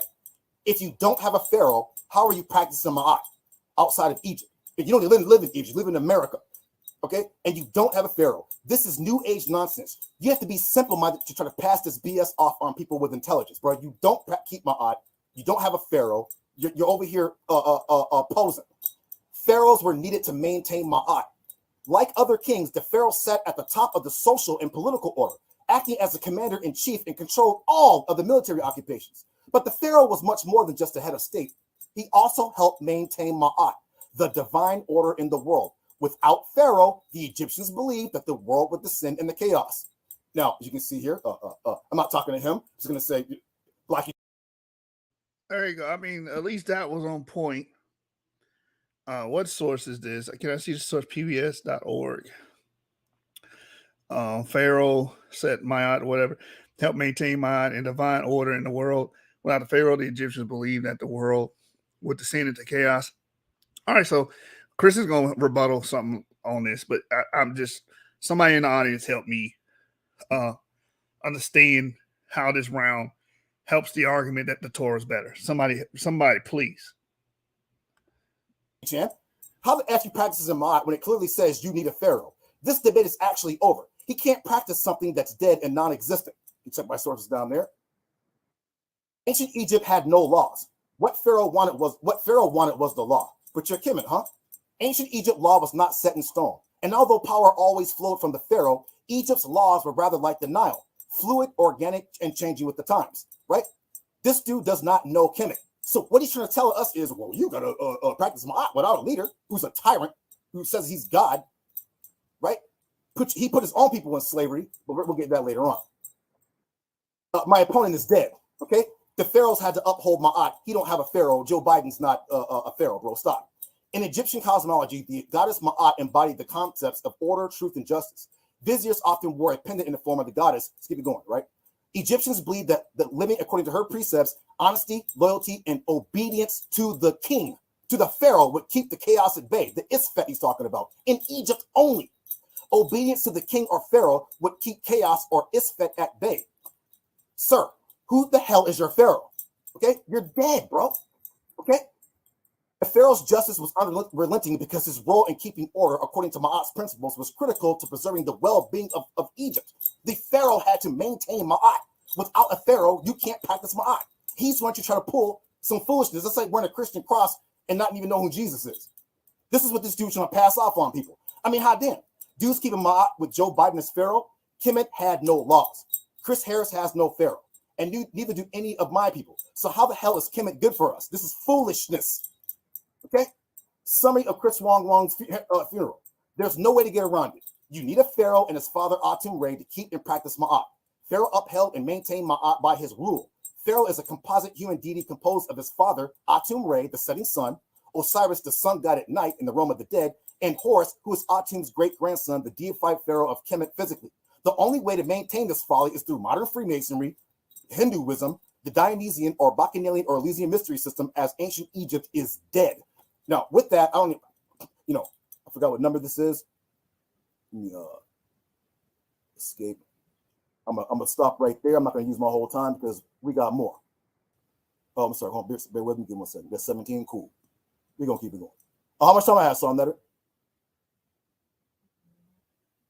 Say that again. What you said? How much time do I have? Oh man, you could have just kept going. Oh, got a minute. Oh, cool. That's just all I need. So as you can see here, Judah Natz don't come with no emotions. I come to kill. You can't practice Ma'at without a pharaoh. Dude don't have a pharaoh. That's why you heard him say F pharaoh, F Kemet. But he don't get up in here and lie to you people and try to use that slick used car salesman foolishness to beguile you. But Judah Natz are going to tell you the truth. You ain't got to like me. Like the truth, because that's all I'm gonna give to you. And sometimes the truth don't taste that well, but I'm here to serve it to you anyways. All praise to the Most High Yahweh God. Shout out to the house of Israel and knuckle draggers out there that hate the Most High and intellect. Shout out to the melanated cave beast, as my opponent don't like. Okay, down with the cave. Hey, real quick, Judah, you got to be looking at the screen because I be showing the time as you talking. I will show it. Like the video, thumb up the video. All right, my brother Chris Harris, you got 2 minutes to rebuttal what he said before your time starts. Unmute yourself. Never mentioned Ma'at. He never showed you where it states that they cannot keep Ma'at if there is no king or pharaoh. It's actually quite fallacious. He's not showing us where that was said. He actually went to publicbroadcastingsystem.org and he showed that. So what I want to do here is I want to read what he put up concerning that. And that is true, Chris. There is no paperwork or no material evidence that you can show and prove that was the case. But that's the problem you're having, Chris. How are you going to substantiate Ma'at when we don't have any material evidence to even prove what Ma'at is? We just have a reference to it, which is the negative confessions. So that actually hurts your argument too, Chris. And I don't like Judah's last round. That round was garbage to me. I thought that round did no justice to the argument. I thought it was you did what Chris did in the first round, was spend too much damn time bashing the other perspective instead of establishing, hey, this is why my perspective is better, which is the damn topic. That's the title. Which is better, Torah or Ma'at? All right, let's see what Chris does. We're gonna judge y'all on what y'all say in y'all rounds, right? That was very interesting what he wrote because I don't even think he comprehended what he said. Okay, now what he stated was here. Let me get this real quick. Here, I want to go here because I took a picture of it. Very interesting, Judah. And it states, like other things, the pharaoh sat atop the social and political order, acted as a commander-in-chief, and controlled all military occupations. But the pharaoh was much more than just the head of state. He also helped maintain Ma'at, the divine order in the world. Without the pharaoh, Chris, you rereading it is not helping your argument. This is not a rebuttal. You didn't change the meaning of it. It says what it says, Chris. He maintained it. I don't know why you even attempted doing this. You look foolish. Now, I know you're going to try to dance around it, but that's what that PBS article said. You should stuck to your original statement. Hey, we don't have any original material. But if you stick to that, then you know it's going to hurt you as well. Because there is no original material that we can all go read and say, hey, okay, this is where Ma'at derives from. This is the legal code system. This is the codified system that is known as Ma'at. And this is how it's applied. We don't have that paperwork. We don't have it. Egyptians believe that the world would descend into chaos. Not that without a pharaoh, you cannot keep Ma'at, just like in your Bible. Well, if you're going to go off the PBS article, without the pharaoh can't maintain it. Without a pharaoh, you can't maintain it. That's what it said, Chris. You're being disingenuous. To your defense, You can say, hey, well, we don't have a law that actually says that. We don't have a codified writing that actually says you are required to have a pharaoh in order to practice this.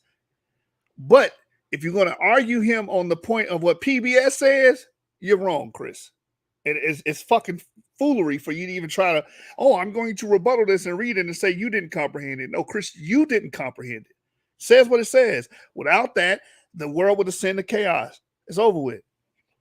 If you want to go off the PBS article, you should have just left that alone. Terrible rebuttal, Chris. You lose points for that.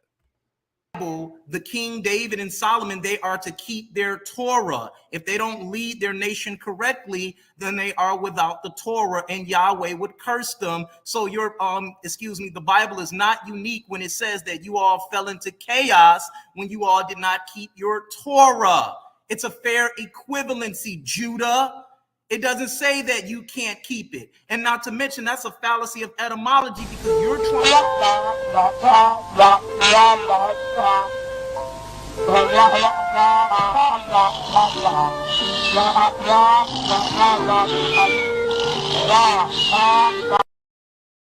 Atum Ra and everything else. Well, just as Atum was God to the Egyptians, the kings were his sons.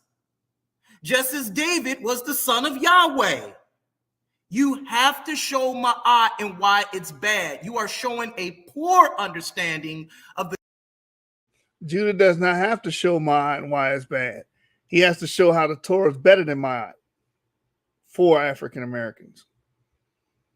Kemetic understanding, which you yourself saying you're more Kemetic than me.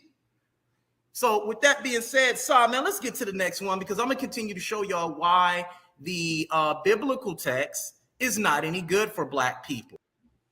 Chris, you're supposed to be showing us why Ma'at is good or better for black people than the Torah. There's another round where Chris is going to dedicate an entire round saying the Torah's bad for us. Torah's bad for us. Okay, fine. Torah's bad for us. Show us how Ma'at is better. This is why you fucking lost this debate, Chris. Not because Judah Natz did a great job and he just beat you into the ground with information and facts. It's because you lost on the technicality. You did not even attempt to show the people why Ma'at was better than Torah. Goofy, man. Wow. That was it? That was your best shot? Big bro, can you start my time, please?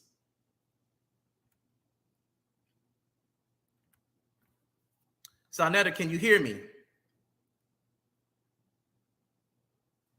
Yes, I hear you. I hear you. Cool. The time will start when you start. Okay, so with that being said, that was my rebuttal. Quite easy. All right, Deuteronomy 20:12 and 8. It says this is more genocide and slavery going on. You know here. you're not sharing nothing, right? Oh, I'm not sharing? Okay, thank you, Sonetta. Thank you, bro. All right. I'm gonna stop your time. I'm gonna stop your time. All right, excuse me. I got so many what's it called open here? I'm confused on where I'm at. Let me close some of these down. Excuse me to the audience. Okay, here we go. Let me shut that down. All right. Let's get this started. I want to let the people know the Cash App does work. My Cash App does work. I tried it out. Go ahead, Chris. Yeah. All right. So let's get this going here, family. All right. Okay. So what I want to do is deal with. You're not sharing nothing yet. I'm not sharing. Can you see it? No. Damn. What is going on here?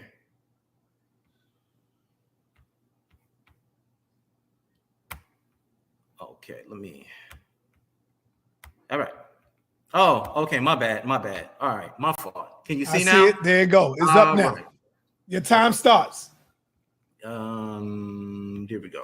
All right. So what I want to deal with here, in which he hasn't addressed anything, and I want everybody to take note, is simply he's not addressing what's in the biblical narrative because deep down, this guy agrees with it. Ladies, He agrees with it. Didn't y'all hear all the ad hominems, the personal attacks? He's supposed to be a priest of this so-called deity of his. And notice, it's all anger. It's all angst, because that's who these Israelites are.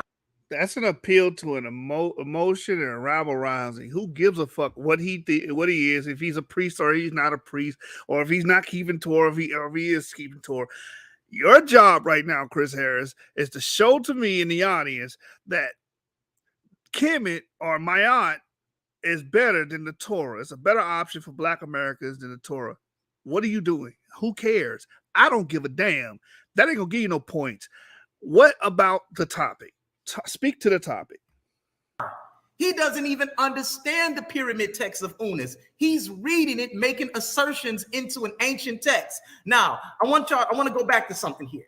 Y'all remember when I said he was going to make an argument of ethnocentricity, where you try to judge another culture based on. Newsflash, Chris, you've been doing that the whole time you bashed the Torah. You're judging that culture based on yours, or the culture you live in, which is American culture, because you don't live in a West African culture or no ancient West African culture or the Egyptian culture or that. You're American. You're Americana. So you're judging it. Oh, this is wrong. This is false. This is bad. This is bad based off of what? The culture you live in, the cultural standards, what you call morally right or morally wrong here in America. That's what you're basing off of. You're doing the same thing you're claiming he's doing. You're ethnocentric too. Your argument is ethnocentric too, Chris. I don't get it. Why even bring this up? Your own. Y'all remember that? That's what he's doing. He's trying to say that Israel is the center of the world and their religion is the best religion. Where I'm showing you that the Ma'at philosophy, which is peace, love, reciprocity, justice, balance, Isfet, which is chaos. He didn't even mention. Citation, please. Can I get an ancient Egyptian writing with all those things in it? Listed just like you said it. I'm pretty sure you can't give that. Also, you're doing the same thing you're saying he's doing. You're saying what's morally right and wrong based off your culture and judging another culture, just like ethnocentric. What you read in this long, drawn out essay here, what ethnocentrism is. All right, so you're doing the same shit. Anything about chaos? He's up here talking about masturbation and buttholes and things like that. This is what's coming out of a priest's mouth? Now, ethnocentrism, once again, I want to read this to you all so I can drill this home. It is simply means to apply one's own culture or ethnicity as a frame of reference to judge other cultures, practices, behaviors, beliefs, and people instead of using the standards of the particular culture involved. What he is trying to do is impose a biblical text on an entire civilization, where I'm showing you Ma'at gave them a civilization that probably lasted some 6,000, 5,000 years. Well, they didn't even have a civilization in Judea for 1,000 years. They were goat herders. They didn't have anything. So following their doctrine, all their God did was beat them up. That's all that happened. Here, let's go down a little bit, family. Let's get on with this here. Let's go to Deuteronomy 20, verse 12 through 18, because I want to show you all something here. All right, this is racism, white supremacy. It says, when you approach a city to fight against it, you are to make an offer of peace. If they accept your offer of peace and open their gates, all the people there will become forced laborers to serve you. Damn if you do, damn if you don't, right? This is what they did when they came into Africa. Actually, that's not talking about coming into Africa. You're reading this out of context. And again, this doesn't help your argument on showing how Ma'at's better. This is talking about Canaan, which is in Levant, not Africa. But you're trying to apply it to what this is what Europeans did, but this text is talking about in the Levant. You can't even be contextually honest. And again, war captives, Egyptians had war captives. I don't get it. What's the argument? Egyptians had war captives. This is talking about war captives. This is how they acted. The real Jews enslaved you. They took advantage of the African. They came in with the Bible as he's calling us out our name, insulting me, letting you listen to half of a conversation, rumor, slander. This is what they did. They came right on in there with this text and enslaved you when you opened the gate up for them peacefully. But if they refuse to make peace with you and wage war against you, lay siege to the city. When the Lord your God has delivered it into your hands, you must strike down every male with the sword. But the women, children, and livestock, and whatever else is in the city, all its spoil, you may take as plunder. You shall use the spoil of your enemies that the Lord your God gives you. So they're doing all this in the name of their God. Please just show me any African text doing that. Did not the pharaohs like Ramses III and other pharaohs of Amenhotep attribute victory to their gods? Stop. That's not play coy here. And again, none of this stuff is non sequitur. None of this stuff is helping your argument, man. This whole round is trash. Allowing such nonsense. You don't even properly understand what you're reading, but your text is very literal. You don't understand Isfet, Ma'at, Atum, Ra. You don't understand the cosmology behind it. There's no need for me to have a discussion with you about it. You're small on here. This audience is not stupid. Judah Nazareth one. I beg to differ. Afrocentric and Black Hebrew Israelite audience are very dumb, very stupid and illiterate because you're just trying to play to your side because they're fans of you. Who gives a fuck? No, it's your job to educate them because they don't know this shit and you don't know it either. Talking about, that's a bunch of pseudo mumbo jumbo cosmology and, they didn't really believe in gods. They believe in elements. The ancient Egyptians believed in gods, deities. That's what they believed in. You can try to do this little esoteric mumbo jumbo is not going to change history. They believed in actual deities. I want you to believe that if we sit back and wait on this God, he going to whisk us away and put us into a magical land called Israel, where he going to give us all these blessings. That's what he wants you to believe. Look, it say right here, if they open the gates peacefully, make them forced laborers. But if they wage war against you, kill everything in there. Let's just continue on. It says, this is how you are to treat all the cities that are away from you and do not belong to the nations nearby. However, the cities of the nations that the Lord is giving you as an inheritance you must not leave anything alive that breathes. You must devote them to complete destruction. The Hittites, the Amorites, the Canaanites, the Perizzites, the Hivites, the Jebusites, as the Lord your God has commanded you. So they cannot teach you to do all the detestable things that they do for their gods and cause you to sin against the Lord your God. That's why it's a very ethnocentric book. It's talking about this group of people. This is not a universal text. You can take Ma'at, you can apply it in your household. We don't need this text anymore. And you guys are Amorites and Hittites because Ezekiel 16 says so. So I guess according to your own standing logic, it's black on black crime that you're in agreement with. Ezekiel 16. Let's go there for a moment. I want to go here for a minute. Ezekiel, watch this, guys. 16. Watch this.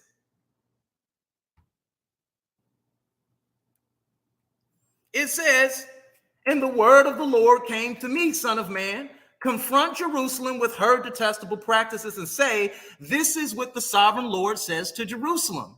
Your ancestry and birth were in the land of Canaan. Your father was an Amorite and your mother a Hittite. That's where it said y'all came from. Oh, he's lying. But when we go back to your text, listen to how this silly book contradicts itself. Right here. For you must devote them to complete destruction. The Hittites, Amorites, and Canaan. Kill yourselves. How's that good for us, Judah? Please break this down for us on here.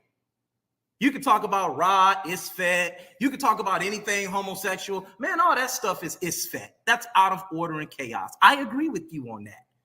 I don't agree with that stuff. And if the Pharaoh lived out of philosophy or went against Ma'at, fuck that Pharaoh. See? That's what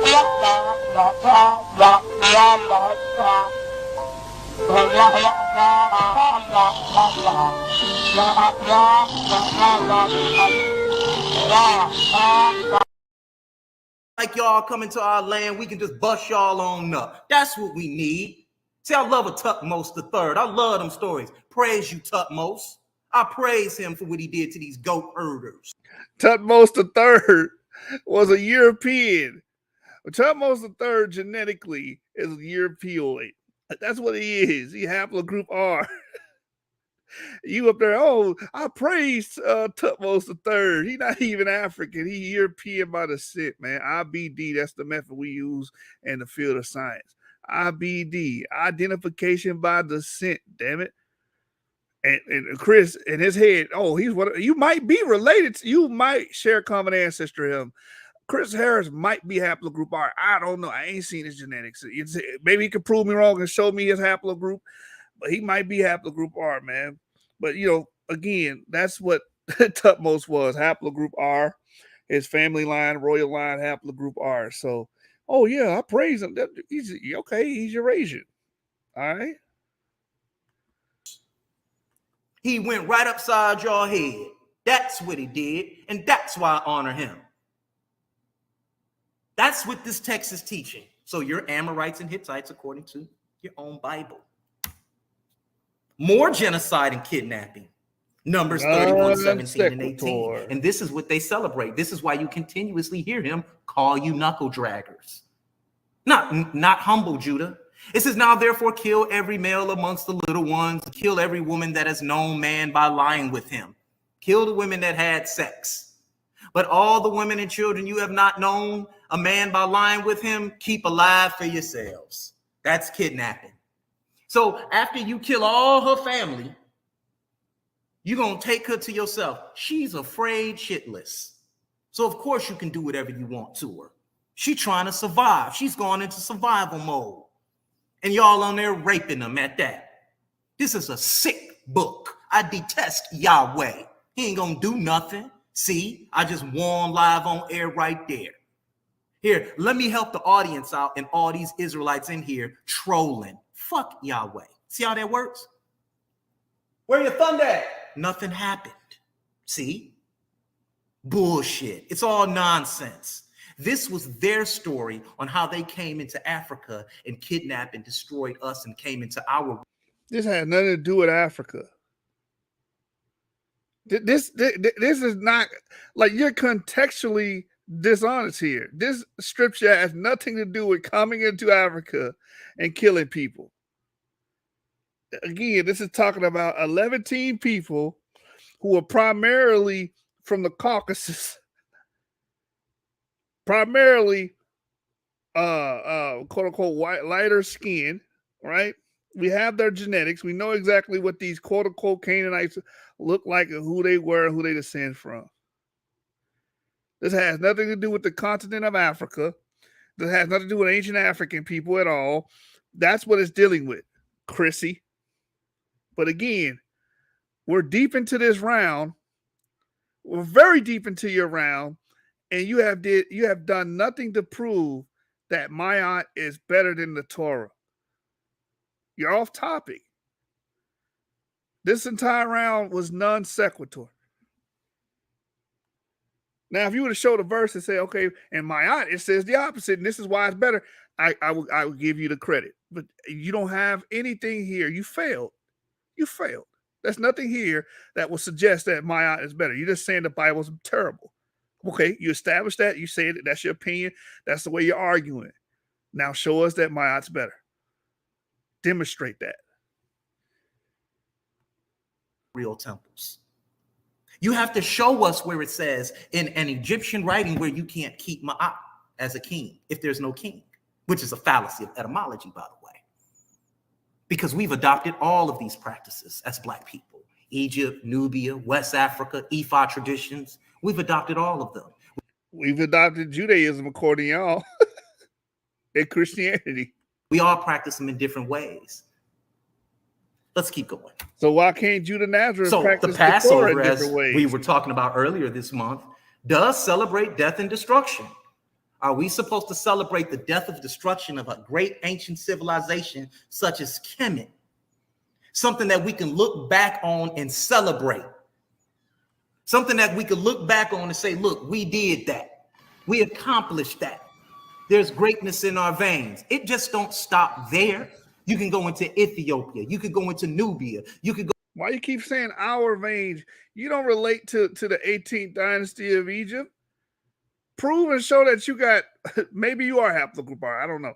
But we need to see the proof, Chrissy, that you relate to these ancient Egyptians. Show it to us.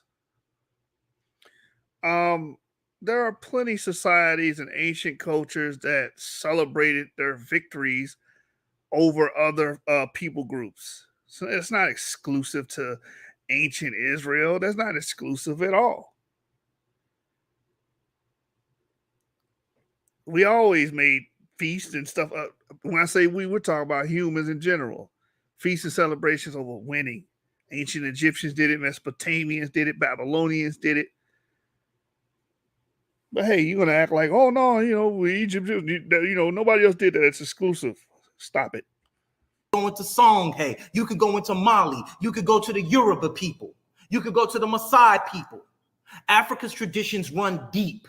But you all celebrate the death of Africans. It says it right here.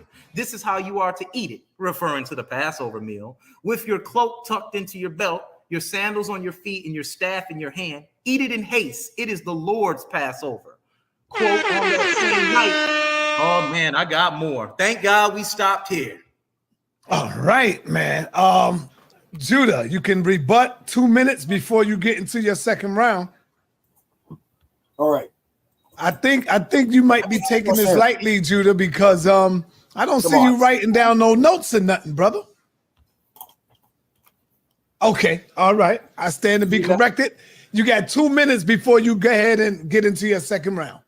All right. First, I'll just apologize. I see people, I pay attention to the chat. Shout out to all those out there who like intellect. Chris is not cooking. He's crying. Okay, and I apologize. We need to get the Patriot Act in here because he's hitting you with emotional terrorism.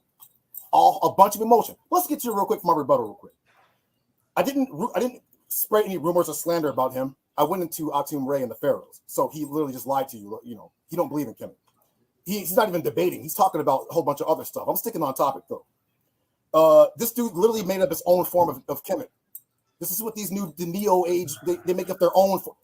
Where does it say I need to worship Pharaoh to keep my eye? Well, show me a writing that says you don't need to do that. Of course, that counter argument. Yeah. Mute your mic, sir. Mute your mic, sir. Your Lord is talking. Listen, don't worry. I'll show Ma'at. Don't worry. No Pharaoh, no Ma'at. So if you're out there claiming to be Kemetic, whatever, and you don't have a Pharaoh, you faking jacks. Okay?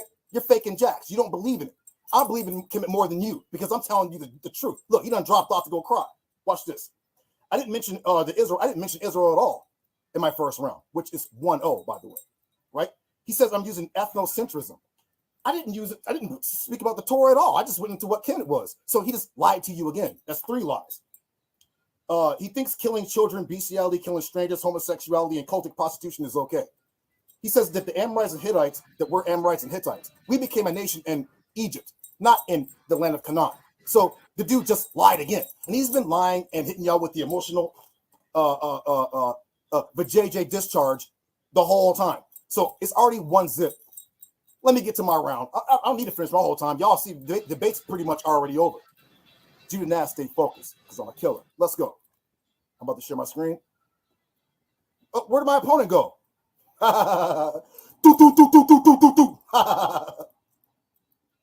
Okay, get these mop buckets up out of here, bro. Okay, what I tell you about coming around here messing with these people. All right, let me know when you're ready. All right, let me get this going. Your camera's off, Chris. Yeah, I'm having trouble with it's not letting me. It's cutting off. It keeps cutting off. I don't have the option to turn it on. Hold on, give me 1 second. Okay, there it is. Thank you. All praises to the Most High Yahweh and the Holy Asiatic Nation of Israel. Let's keep it going. Your time starts, Judah. All right, let's go right now. Hey, Son Letter, call the Harlem Hospital. They're giving beds out because somebody's getting that work. It's 1-0 already. Funny as shit. Okay? And you mop buckets out there, if you think that dude hitting you with the emotional terrorism is debating, that's not debating. He whined the whole time. But let's go. The 42 negative confessions are for the physically dead, not the living. The negative confession, also known as the Declaration of Innocence, is a list of 42 sins in which the soul of the deceased can honestly say it never committed when it stands in judgment in the afterlife. The soul will recite these in the presence of the gods who weighed their truth in deciding one's fate. Of course, you're not going to hear about Ma'at coming from my opponent because he don't believe in Kemet. This is just something to debate his Lord and Judah Nazareth. Let's keep it going. I get it, you know. While the Torah is life for the living, Torah is life for the living. Deuteronomy 30 verse 20. Okay, not Ma'at for the dead. The Torah is for the physically living. Deuteronomy, that you may love Yahweh your.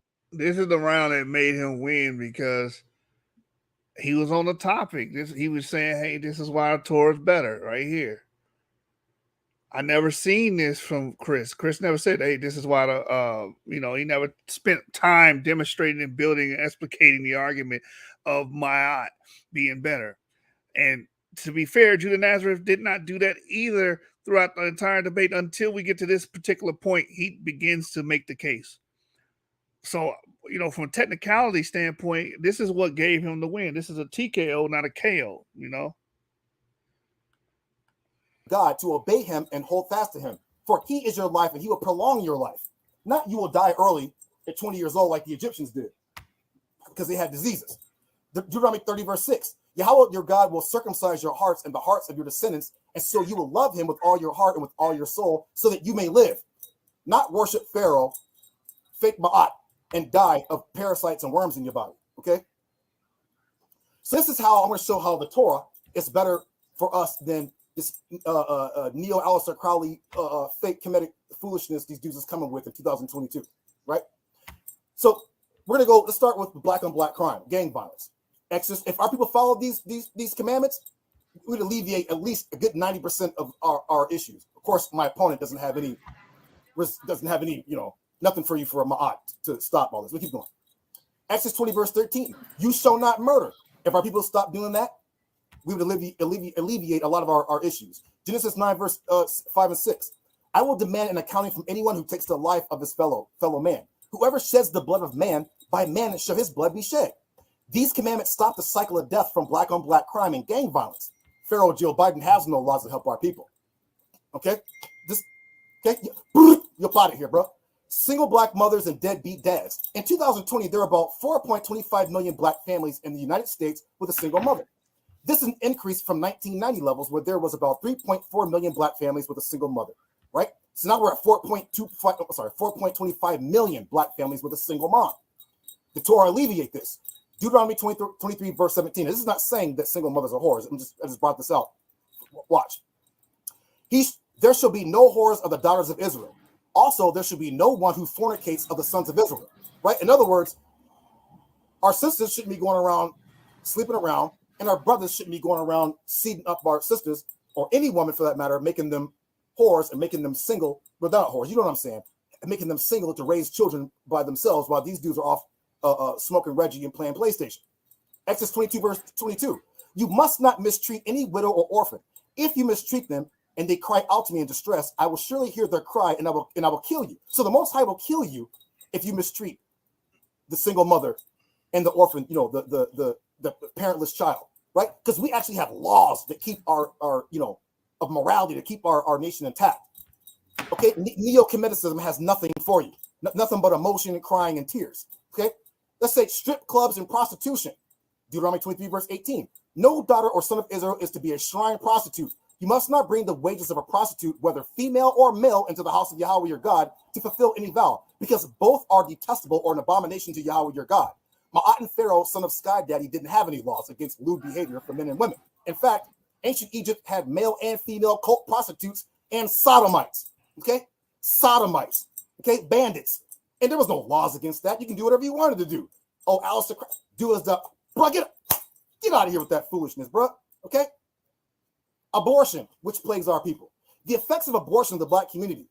Percentages at these levels illustrate that more than 19 million black babies have been aborted since 1973, according to the Department of Public Health. 19 million black babies. Torah alleviates this. Genesis chapter 1, verse 22. Then God said to them, be fruitful and multiply. Not, there's too many people, or, blah, blah, blah, blah, blah. No. Children are a blessing. Leviticus 18, verse 21. You should not give any of your children to offer them to Molech and so profane the name of God. I am Yahweh. Now, of course, today we are not giving our babies to Molech. You're giving them to the white man to get their organs harvested. That's what you're doing, okay? And to put in food. That's what they're doing. But these things plague our community.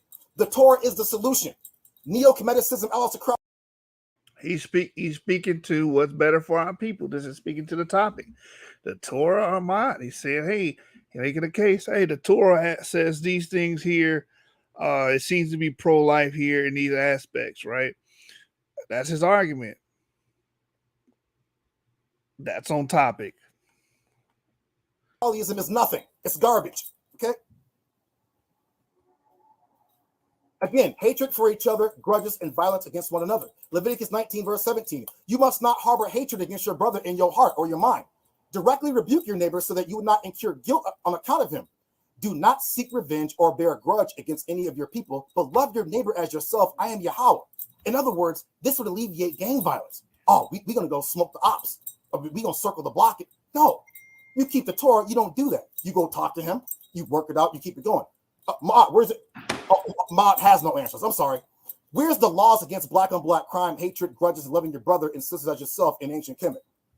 Doesn't exist. You know why? Because they're too busy killing other so-called Africans. So let's keep it going. Obesity and high blood pressure. I'm sorry. Non-Hispanic black adults, 49.6% had the highest age-adjusted prevalence of obesity. Right?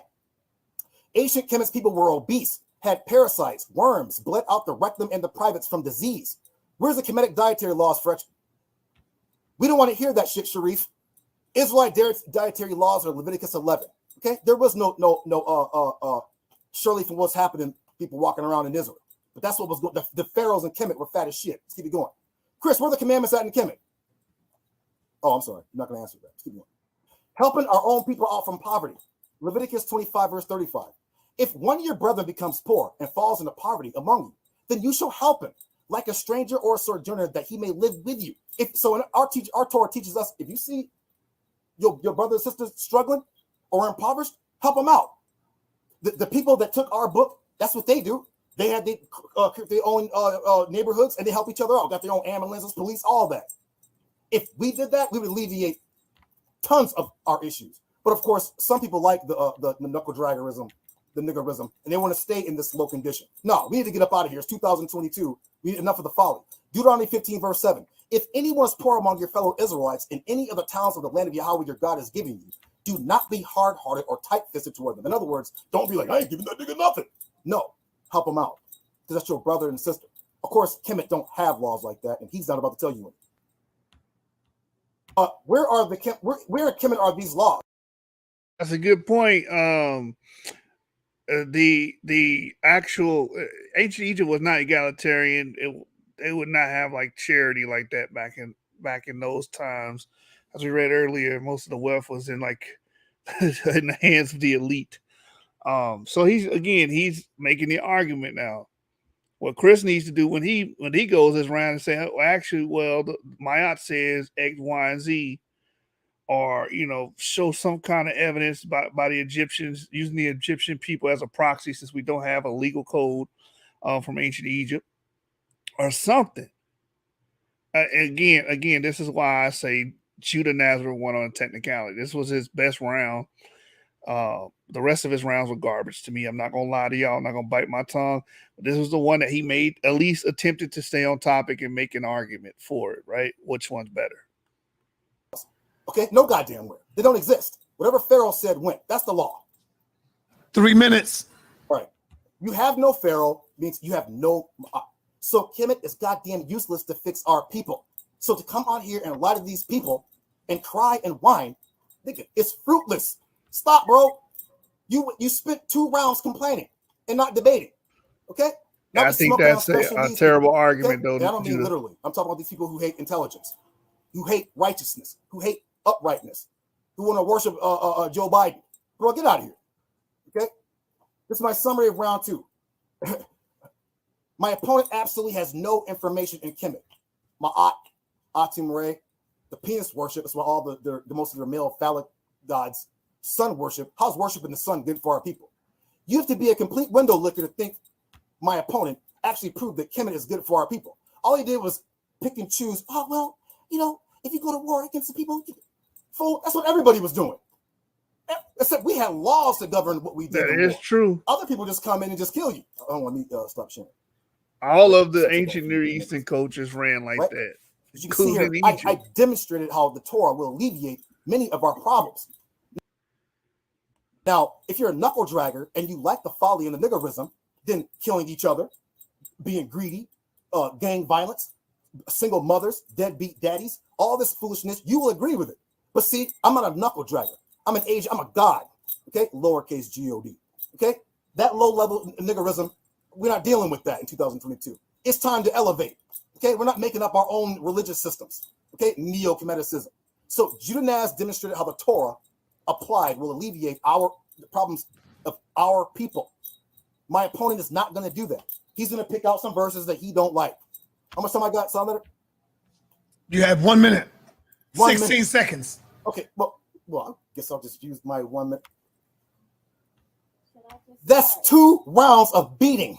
2-0. Okay, he showed nothing. Now, I'm going to cut my round short because y'all, hey, get y'all's pillows out. He's up next. All praises to Yahweh God. Shalom to the house of Israel. Mafia. Like the video. Thumb up. Hey, Judah Natz, that was your best round. You stuck to the topic. At least you spoke to the topic. Your presentation looked terrible. The first round wasn't really on topic. I didn't like it. But, what's helping you is Chris is not on topic. So let's see what he does next round. I probably already spoiled it. I don't give a damn. This was a terrible debate. It sucks.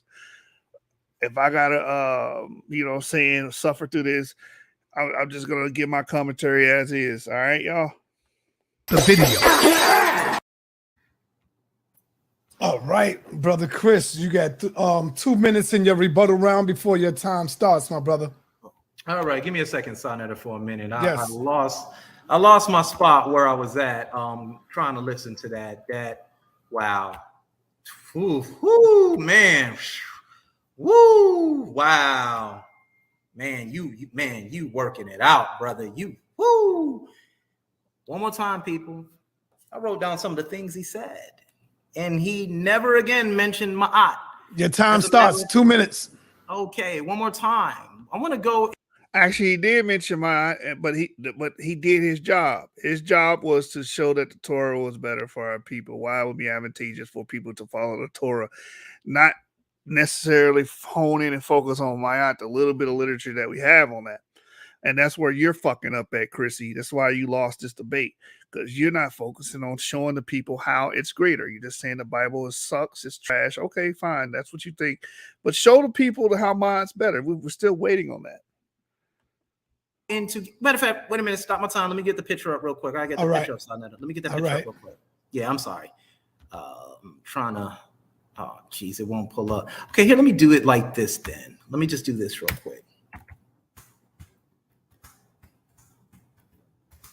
All right, what we're gonna do here is I want to give him a fair answer here, okay?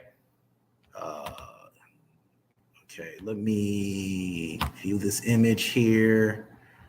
I'm trying to enlarge this image here, but hopefully the audience can respect what it is that I'm trying to do here. I did not necessarily show a picture, but I'm going to show one anyway to the best of I can, because I can read it. But I think the audience is going to be able to understand what it is I'm trying to do. So let me get my screen share up real quick.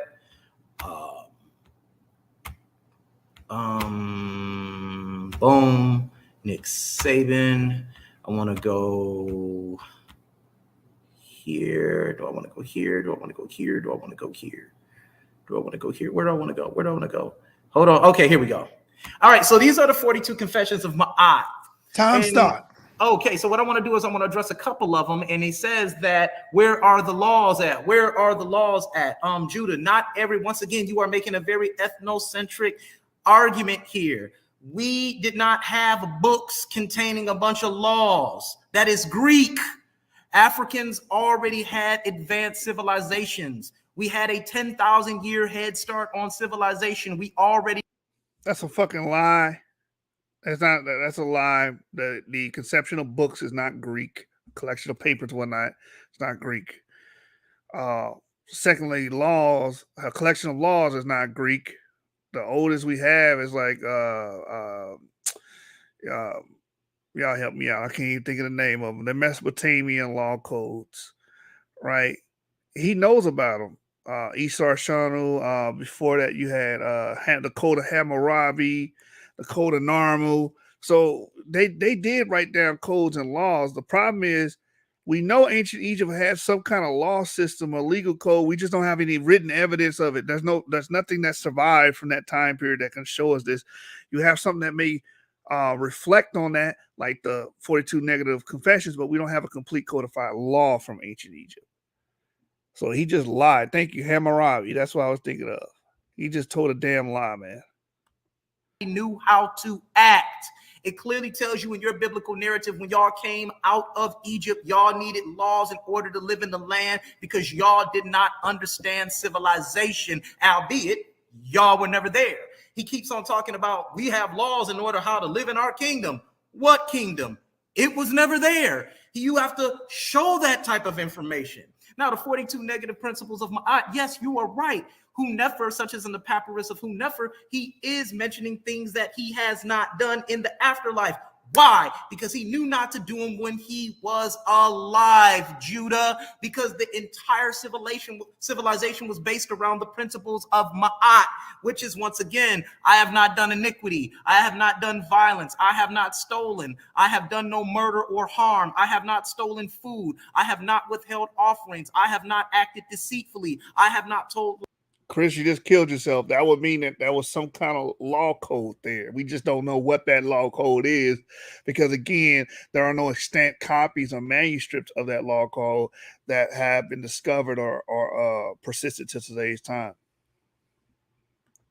Lies. I have not wasted food. I have not caused anyone or anything pain. I have not cleared my cleared my ears to the truth. I have not closed my ears to the truth. I have not committed adultery, which is found in your biblical narrative. I have not committed fornication. I have not cursed. I have not laid waste or plundered the land. You guys do those things. We were a peaceful people. It wasn't until you all came in there with your nonsense that terrorism began. You gotta show a text.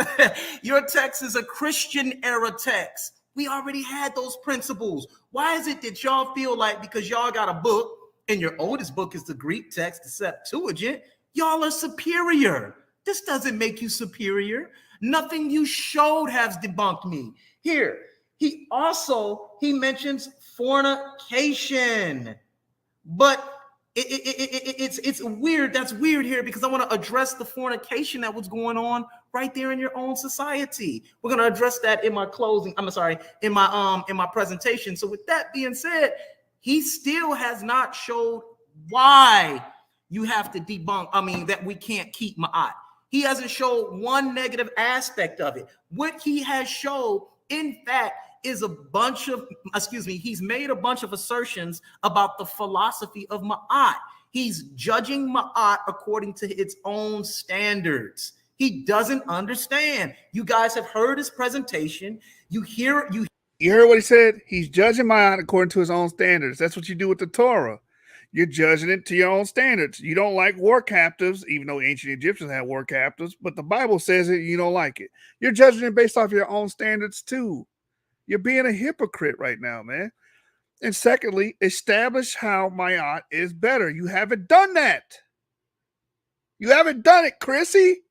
Chrissy, you are a terrible debater. You haven't established that. At least Judah Natz, even though his argument was terrible too, he established, hey, the black community is suffering in this area. The Bible says do this. You know, the black community has a bunch of baby mamas, baby daddies. The Bible is against that. Maybe we should apply this principle and maybe that could help and rectify that. At least he's doing that. He's showing it's better. You have to articulate that, Chris. And you have yet to do it. Hear the nervousness in his voice. He doesn't understand. He doesn't even understand how to have a simple debate. Check this out. Saab, let's get this going. We're going to take this right on into my presentation here because this has been right. That's just a damn lie. Like Safiq, for him to say that, oh, the Egyptians were just peaceful and they never took, they went in and wreaked havoc on the Nubians, the Libyans, and several of the Levantine areas and peoples. He mentioned Thutmose. Thutmose went through and wreaked havoc, man. Ancient Egyptians were having war with they would have intra-wars and wars outside of their coast and taking war captives, but they peaceful. Chopping people's dicks off and shit and their hands off, but they peaceful people. You're pseudo, man. Nobody gonna take you serious. You're pseudo, and you still haven't spoke to the topic. You haven't proved any point about Mayat being better. You're wasting your time, man. You lost. a waste of my time tonight here. Yeah, all right. No, remember, guys, he was talking about abortion. He was talking about abortion, right? Listen, but the Passover celebrates death and destruction. He was saying, "Oh, we shouldn't kill black babies. We shouldn't kill black babies." But this is what they say. This is how you are to eat it, with your club tucked into your belt, your sandals on your feet, and the staff in your hand. False equivocation, abortion, and a war, pretty much, or saying that a deity killed people, right? It's not the same thing. Abortion is something of your own nation. Like, oh, we don't need to be killing our babies. It ain't saying another nation, like ancient Egyptians didn't give a damn about another nation. They would go kill them, destroy them. Thank you, Ramal Yahoo. Straw man. Complete straw man. He's beating up this straw man. Right? So what you talking about, war and destruction to another nation for an ill that happened to them, like when the Ramesses II fought back the damn Libyans, right? And then celebrated it, right? Had an annual celebration about that, right? Killing people, women and men. Because them damn Libyans want to move into Egypt. They came with their women, their children, with all their wares, with their clothes. They were about to move into Egypt. And Ramesses II said, hell no, and fought and killed and decimated them and pushed them back to the sea, man. That's what the history says. And they celebrated that. So I don't know what the hell you talking about here. Eat it in haste. It is the Lord's Passover. On that same night, I will pass through Egypt and strike down every firstborn of both people and animals, and I will bring judgment on all the gods of Egypt. I am the Lord. The blood, listen to this, the blood will be a sign on the houses where you are, and when I see the blood, I will pass over you. So I guess he's not an omnipotent God. He got to see the blood sitting on the doorpost in order to know that's an Israelite household. Now, with slaves got households. Go check that out. Figure that out. I guess y'all was so in hard bondage you had a house, huh? It says, I will pass over you. No destructive plague will touch you. This shows the intellectual level of Chris. Slaves have houses too, dummy. They have places where they live too. In American slavery, we wasn't outside exposed to the elements. We had houses. Oh my God, this dude is terrible. You when I strike Egypt. So it is a celebration of death. It is a celebration of death. Let's get this real quick. It says, this is how you are to eat. Excuse me. I'm sorry, guys, real quick. Here it is. Now it says the Exodus. It says, obey these instructions as a lasting ordinance for you and your descendants. When you enter the land that the Lord will give you as he promised, observe this ceremony. Here's the celebration. And when your children ask you, what does the ceremony mean to you? Then tell them it is the Passover sacrifice to the Lord, who passed over the houses of the Israelites in Egypt and spared our homes when he struck down the Egyptians. Then the people bowed down and worshiped. The Israelites did just what the Lord commanded Moses and Aaron. That's weird. That's weird. He talks about children being killed, but Psalms 137 clearly tells you, happy is the one who seizes your infants and dashes them against the rocks. This is a song. So you're talking about rap music, but you have a poem right here talking about it's okay. as long as it's everybody else. Happy is the one who seizes your infants and dashes them against the rocks. And again, Chrissy, that's how most of the ancient nations in the Near East thought. Destroy the enemy, destroy the people that's trying to stop our prosperity, or destroy the people that's got land that we want. That's how all of them thought. Even the people that kept Mayat, Chris. Ancient Egyptians thought that way as well. They pillaged and plundered too. I don't understand the point. Judah, you're a rookie at this thing. Your Bible condemns you. I wouldn't even have showed up to the debate. Let's continue on. He said, no abortion, huh? But Numbers 5:27 teaches you about abortion. It says right here, and when he hath made her to drink the water, then it shall come to pass that if she be defiled and have done trespass against her husband, that the water that causes the curse shall enter into her and become bitter, and her belly shall swell and her thigh shall rot, and the woman shall be a curse amongst her people. So this is a law that the woman has to drink this potion after, check this out, y'all, after she's committed adultery, and the husband takes her to a priest.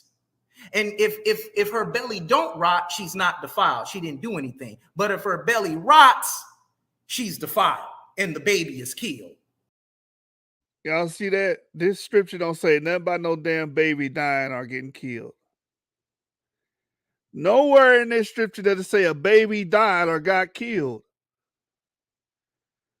But what it does say is if a woman commit adultery, take her to the priest and she'll drink a concoction. If she's innocent, nothing will happen to her. If she's guilty, she'll get some kind of rottenness in her thigh or something.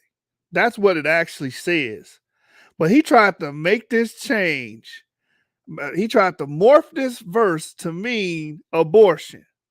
Chris, you're being disingenuous. You knew you were being disingenuous. You know goddamn well it's not talking about no damn abortion. And again, you're running out of time, sir. I believe it's your third round. Where is the evidence that Mayat is better than the Torah? You didn't provide any. You're just bashing the Bible again. You did this all 3 rounds. Where is the evidence? We need the proof. The topic is, which is better, the Torah or Mayat? And you have yet to prove that.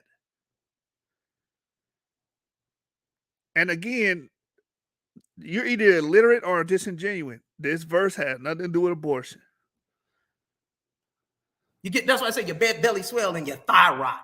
This is what they teaching, and he tried to read some Bible verses to prove that they're against abortion. Man, stop. It's right here. You act as if I don't know the text. Yes, Safik Marnetha still talks about ruling people like what it says Israel and its seed is no more, destroying and crushing other nations, man, plundering other nations. But when the audience isn't studied, right, and they don't really study ancient Egypt, they don't study, the pharaohs, the military missions, they don't even study it. So he's taking advantage of that, right? But it's not the audience job. It's Judah Nazareth's job to point out these contradictions. And I don't think Judah Nazareth did a great job at doing any of that in the rebuttals. But when I asked you, hey, man, let's talk about something a little bit different, that's a little bit too easy. You did videos on me slandering me, but your book slanders you. That's why you continue to call me out my name. That's why you continue to insult the audience and everybody in here. Your book justifies your behavior. Look at what I'm presenting to the audience. Let's go here. Let's go to Deuteronomy 14:21. He just picked a bunch of laws that he don't like. You're damn right I don't like them. The name of the debate is this good for our people? I'm showing that it's not. Look at these laws. You shall not eat anything that dies of itself. You may give it to the alien who is within your gates that he may eat it, or you may sell it to a foreigner for you holy to the Lord your God. You shall not boil the young goats in his mother's milk. So here it is. If it's something nasty and spoiled, you can sell it to somebody else, but y'all can't eat it. Okay, sure. Let's see, Deuteronomy 25, 11, and 12. When men strive together, that means when they're fighting, and the wife of one draw neareth to the deliverer and her husband out of the hand of the one that smiteth him, and putteth forth her hand and taketh him by the secrets, thou shalt cut off her hand. Thy eye shall not pity her. So she punches a man in his nuts because her husband getting dealt at work, and she can't fight him one-on-one, but they put a law in there like, well, if she punch him in the nuts, cut her hand off and don't pity her. What? If I'm out here fighting and I get somebody getting the best of me, hey, baby, sweetheart, punch him in the nuts, get him up. What type of bitch ass nigga would admit that? Oh, I want my woman to come and fight my battles for me. What kind of man will put their woman in harm's way in the first place? You can say, oh, this law is barbaric. A woman shouldn't be entering into the affairs between two men any damn way. But yeah, you're right. This is not. We're not saying apply this today. Cut a woman's hand off. No one's saying that. Just like you said, there's things that we have to modernize it. Just like you said, let's modernize my eye. But I guess we can't apply that because you got double standards. Come on, Chris, you got to do better than this. For me, these the laws you want us to. These are Bronze Age concepts. These aren't even applicable today. Are you serious, bro? Incest. Remember, guys, he was talking about fornication. Oh, we gonna get into the incest. You want to talk about the ancient Egyptians, the royal families would marry their sisters and marry their daughters, man. It's just that simple, brother. Hey, Safik said Chris would. He would say, baby, help me. This nigga beat my ass. But ancient Egyptians is on the record marrying the royal family, marrying their sisters and their daughters. We read that earlier.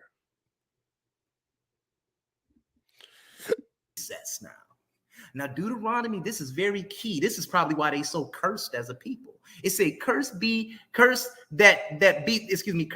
that lieth with his sister, the daughter of his father or the daughter of his mother, and all the people shall say, amen. Holy smoke. They calling on the Egyptian god, Amun-Ra. They're making the affirmation in his name. That's some pseudo shit. And again, off topic. None of this stuff you're saying makes the case for Mayat being better. None of it. And amen is a word that does not share the same value or meaning as the God amen. You goofball or Amun. That's a pseudo argument. Yahweh, they saying Amen because he was the one God. So here it is. Amen's name is in your text. Check that out. No, that's a Hebrew word. Brother, Hebrew didn't even exist when Moses was around. Stop. When these people went up in Egypt and Alexandria writing this text, they honored Amen. Get out of here, bruh. Now, Genesis 20, why is that significant? Because in Genesis 20 and 12, this is what Abraham said, who never existed, by the way. It says,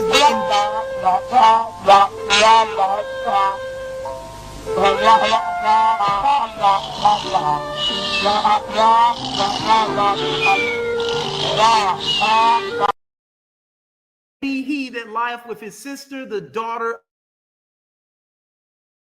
Genesis 20 and 12. She is the daughter of my father, but not the daughter of my mother, and she became my wife. Boy, stop. And you take your text literal. Boy, stop. Honestly, I could end it there, but I want to show you something that this book cannot serve as a moral compass, because we have stories that sanction genocide, such as 1 Chronicles 4, 39 through 41, where King Hezekiah slaughters groups of tribes because he wanted the land, not to mention the conquest of Canaan. We have ancestral relationships, as I just mentioned in Genesis 20 and 12, and Lot and his daughters in Genesis 19, 30 through 38, where Lot's daughters have sex with him for 2 nights. 3 minutes. And they birthed somewhat the Moabites. So Lot laid on his back, drunk, having sexual orgasm with his own daughters, and brought forth the Moabites. So he can't say they try to make it look like he was drunk, though. They tried to make it look like he was drunk. Well, if he was drunk, he sure enough enjoyed it because he had a sexual orgasm. So he knew what they were doing. And sanctioned. And again, ancient Egyptians slept with their daughters and their sisters. So what's your point? And then to this point where being drunk, these motherfuckers on drugs, drinking, doing everything, don't even remember who they slept with nowadays. So it's possible. But the point is, you're trying to point a critique. The Bible doesn't condone that behavior. It's just giving the history of what happened between those people. In ancient Egypt, they condoned it because they wanted to keep it in the royal line. They wanted to keep it in the royal line, so they married their sisters and their daughters. Nowhere in this in Genesis does it say, "Thou shalt marry your daughter." It don't say that. It just tells you what happened. It's an honest text. Unlike you, Chris. You're being very dishonest. Kidnappings are commanded all throughout the patriarchal narrative, such as Judges 20, 11 through 12, in which the judges, the Danites, they were Greeks. Oh, I'm going to do a lesson on here to show you that you guys are Greeks. But the Judges 20, 11 through 22, where they were commanded by the God to lie in wait and take themselves wives. And once again, they slaughtered all the men and women in the village, and they were commanded to keep the women who knew not a man. This is in Judges chapter 20, 11 through 12. How is this book can serve as a moral compass? Are you telling us that we must be like the oppressor and do as the oppressor done unto us, and that's going to make us a better people moving forward? You know what I think? I think we should get rid of all this stuff, because I'm proving to the audience that you don't have an answer for this. You're just insulting us. It's an insult to read this text. Canaanite, that's what your book says you are. So in conclusion, the Bible cannot be everyone's moral compass because it goes against the laws of human ethics. Have we lost the ability to think, or are we just pawns to an old Bronze Age law that is no longer acceptable nor applicable in today's society? Will we continue to be intellectually dishonest and return to feeding our women poison in God's so-called kingdom? Will we begin to accept this book of law when will we begin to accept this book of law is in fact a Semitic law that was instituted during a time of archaic primitive behavior? Will we one day institute a theocracy? Will we one day institute a theocracy that believes in stoning a son because of disobedience? Will we return to stoning our daughters because she's not a virgin? I marvel at the concept of this novel and its myths, and I wonder why you all believe it to be literal. I wonder why you all even believe in a God at all. And as you can see, I put Ma'al Haru there, the true speaker, because I have spoken. But wait! I want to deal with some stolen Egyptian texts because you said everything's evil, but it's in your book. Here it is right here in Proverbs 23 and 5. For wealth certainly makes itself wings like an eagle that flies towards the heavens. But then in the teachings of Amenhotep, which precedes this book by some 500, 600 years, it says they make themselves wings like geese and fly to heaven. It's almost like they took it right out of one of the oldest, most complete texts in the world, which are the teachings of Amenhotep. Let's go to the next one. Haven't I written 30 sayings for you, sayings of counsel and knowledge? Proverbs 22 and 20. Now, this is an oblate plagiarism because it says right here, see for yourself these 30 chapters that are pleasant, they educate. So here it is. Y'all took it right from them, but you hate it. Man, if it wasn't for Egypt and Africa, y'all wouldn't even have a text. If it wasn't for Netaru, y'all wouldn't even have nothing. I just keep religion in its proper constructs and its proper concept. God damn, man. That round there. Woo, not Judah. On my level. Judah, you got 2 minutes to rebuttal, brother.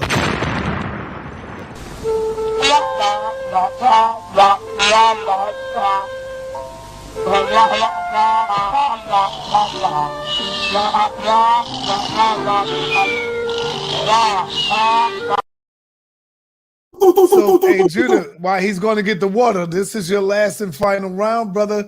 You better come out swinging hard on this knowledge. Come I on, mean, Simon. goddamn, Chris Brown right there. That shit like, woo! Hey, Shit. Simon, let's Hey, sell this brother. real Stop, quick, Simon. real quick. I want my people, real quick. I need all of my moderators, please lighten up on the people in the chat. Let them live. Let them say what they want to say. As long as they are not being disrespectful, let them disagree strong. It's all right, family. We can't be too emotional. Let the people respond as long as they're not being disrespectful. Yes, yes, sir. Chris Harris, I want Chris Harris to throw his Cash App in there. If you got a Cash App as well, show some love, support Judah Natz. If you got a Cash App, you can also please support our brother Chris. My moderators, find Chris Harris Cash App and throw it in there. Judah, you got 2 minutes before you go into your 10 minutes run. Come on, y'all. Send Judah some yen. All right, let him go. Let him go. Let him go. Yeah, Go ahead, he's Judah. laughing at his own whack jokes. Listen, this is a 3-0. I don't know anyone who thought, any of you tomato cans out there that think you want smoke with the God Judah Nazareth. I'm going to step into a trick like I'm doing this guy down here who needs some money. Okay? Let's go through the lies he taught.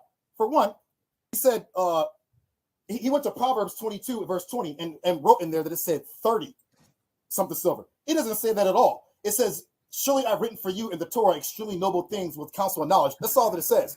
This dude put in 30 sayings. It didn't say that. He lied. Let's keep it going. He's going to keep lying. And I'm sorry the dude's not debating and that he's whining and complaining for 30 rounds. But that's his own fault. He should have been prepared for Judah Nazareth. But you know what time it is you get in the ring with me, you die. Let's keep it going. Ma'at is not laws. He's trying to tell you these negative confessions, they can be lying. There's no laws. They can do what they want to do. The Pharaoh was the law. The Pharaoh said everybody get naked and put a wig on you. They have to do that. Let's keep it going.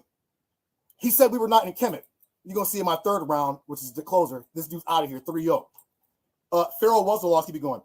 You have to show in where it says you can keep my out of Pharaoh. Not me. I'm not Kemetic. I'm an Asiatic. I'm an Israelite. You got to show that. Of course, he hasn't went into Ma'at at all this whole time. Why? Because he don't believe it. He even said he don't believe in the Egyptians' gods. F Pharaoh, F Kemet. Let's keep it going. 47 seconds. Yeah, he did say F Pharaoh, F Kemet. But Mike for real said, where's the teaching of God named Amen, equivalent to Torah tradition, to Deuteronomy, word for word? And there is none. The word Amen in the Bible does not share the same semantic value as the word Amen in the Egyptian language. It's two different things. See, y'all do this lookership. If something sounds the same, it's got to be the same. No, that's not how scholarship works. Amen in the Bible means of certainty of something to that effect, right? It has nothing to do with the God Amun. Has zero to do with it. But y'all here think, oh, in English, in my English tongue, and the way I'm saying it in English, it must be the same. No, it's not. They don't share the same semantic value.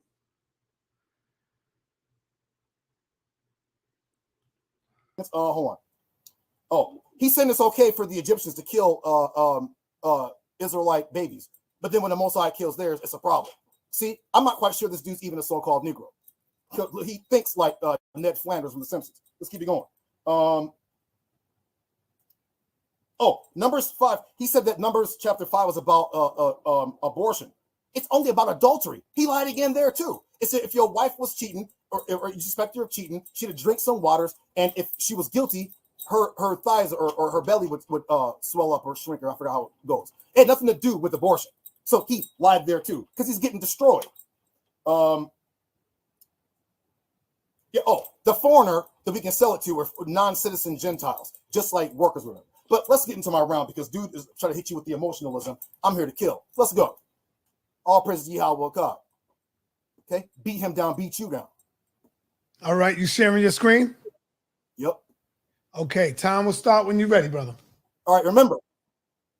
All right, let me get this. Remember, he said we wasn't in Kemet. That's what he said, right? Huh. Okay, there's Watch your this. screen. Your screen is up. Let me know when you're ready.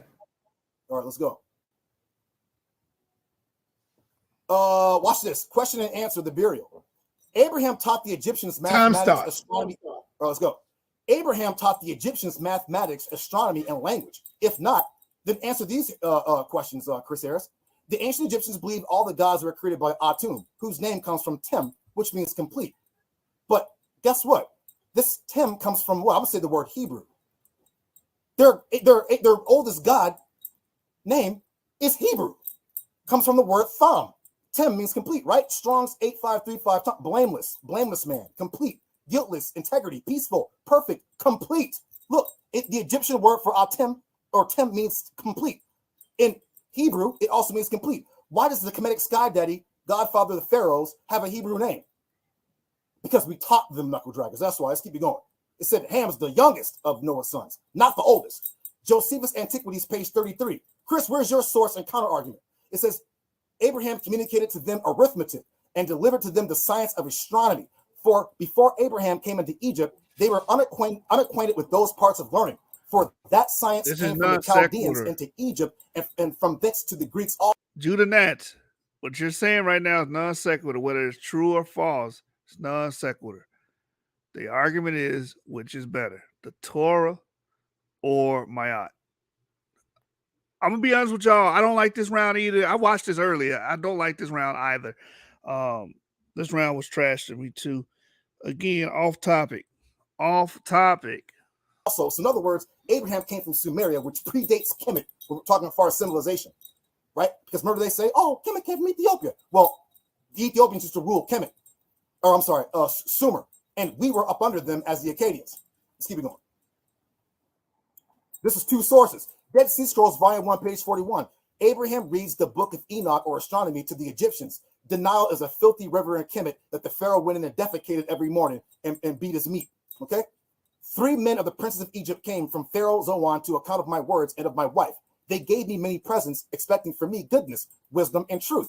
I read in front of them the book of the words of Enoch. If you know who Enoch is, he goes into astronomy and the cycles of the sun, the moon, the stars, all that stuff, whatever. He taught that to the Egyptians. What were they doing? Eating sand and dying at 5 years old. Okay. Ancient Kemet's god has a Hebrew name. Okay, we already saw that, right? Atem Tham means complete. Let's keep it going. Why does Kemet's other oldest god also have a Hebrew name? R.I.P. Nickel.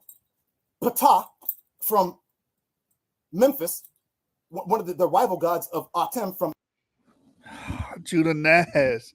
The reason why these words are intersect is because they all come from the Semitic language. That's why you have these different words that sound the same or look like they have the same origin, or maybe even some even share semantic value. You understand? The ancient Egyptian language was older than Hebrew. I don't even know why you're making this argument, bro. Like, this was a terrible round. You're going into the language. You're going into why are the ancient Egyptian gods, why do they have Hebrew names? Hebrew didn't even exist when some of these names were around, like Ptah. Thank you. Egypt, not a Semitic language. Did I say Semitic? I mean, Egyptian is an Afro-Asiatic language. Hebrew is Semitic, which is a branch of the Afro-Asiatic language. So, of course, you're going to see commonality in the language, right? I don't know why you made this argument. It doesn't even help which one's better. It doesn't speak to which one's better. These are just, it's not sequitur, bruh. It's not on topic, bruh. Heliopolis is from the Hebrew word pathak, which means to engrave or to open. See that here? See, look, this is called Egyptian. See that there? Pota. Okay? You see that? From the Semitic fatak, engrave. Same word, look. Pata. Pata, which is the god Pata. Inky. Why does he have a Hebrew name? But you were never in Egypt. Oh, so y'all niggas were speaking Hebrew and Israelites wasn't there? Got it. Watch this. The Egyptian word for pray is a Hebrew word, thafalah. In the Egyptian, it's shalil, right? Salah. Did you see? Why are you doing this, Judah Nazareth, man? Again, like, and then you said, oh, Israelites wasn't there. No, that's not why they have a similarity in language. That's not a good argument. The argument for the similarity in language is they're all Afro-Asiatic languages. They all come from the same root. Like we have words in English that are similar to the French and Spanish and so on, because we all these languages share the same root, Indo-European, right? So You're wasting your time. This round was just a waste. This round was not a good round, Judah. See the guy over here with his hands raised. Okay? This is from the Strong's 8605 Thafalah, which means to pray. Let's keep it going. Which we get the word from Psalms. The Egyptian word for accused is also Hebrew. Look, these are Egyptian. Look. Sutut. From Shituit. Shaitan, Hebrew. Accusation. Go look it up. From the Strong 7853, which is Shatana, and 7855, Shatan. Why are the Egyptians speaking Hebrew? Let's keep it going. Uh-oh. The Egyptians say shalom, shalom, salam. I thought it was hotep. As you see here, the Egyptians are saying what? What is it? Shalom. Right there. Sha-o-lam. Smell. I'm sorry. I'm sorry. I'm here. It's the one with the pink. Look. Shalom. Shalem. From the Semitic or Hebrew. This is, I don't know why this says draw out. There's no, that's not F. It's an M. You see, look, the final M here in Arabic.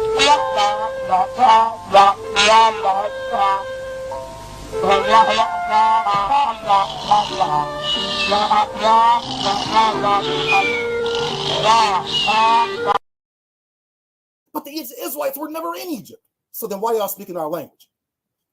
Show me Egyptian words in our language. You can't. Okay, get out of here.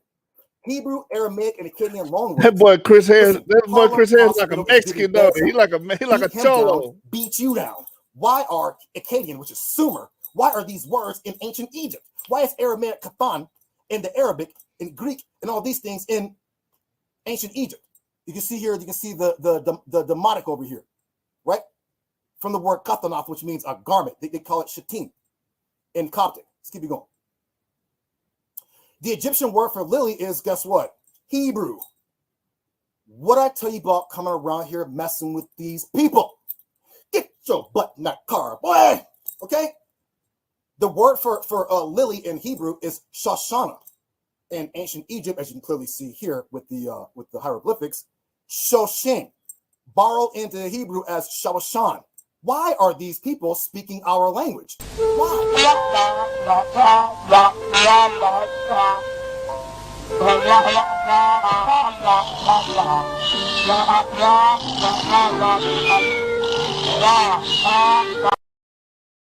Speaking our language, and there's hieroglyphics right there too. Huh? Why are they speaking our language? But we was never there though. Let's keep it going.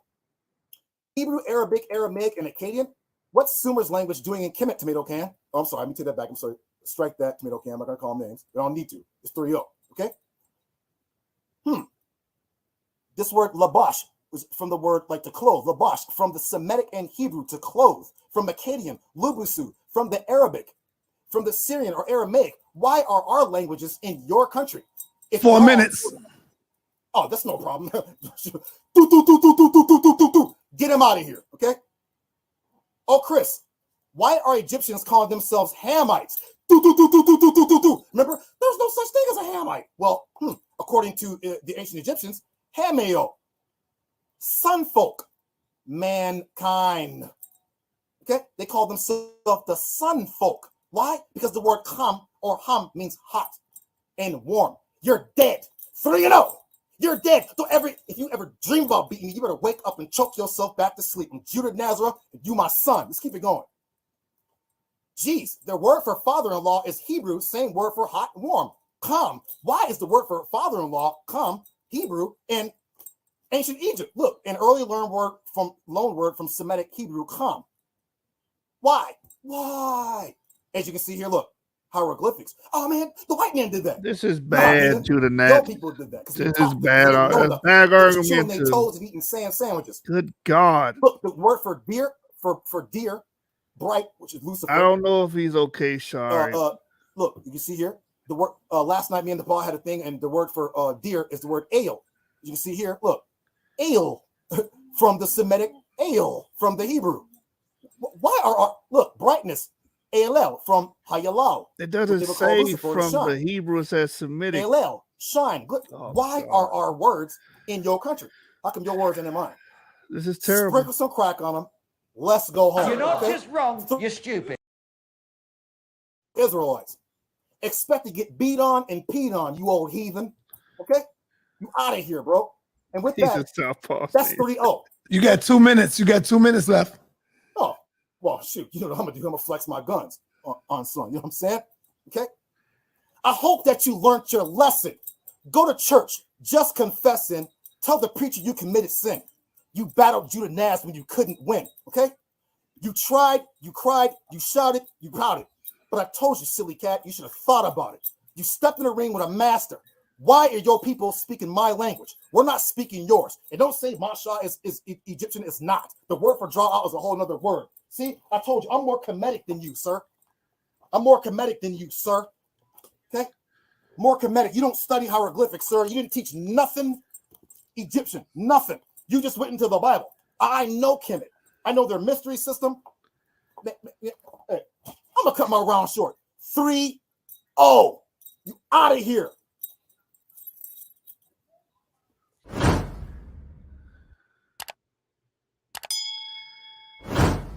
Bro, that round was trash, bro.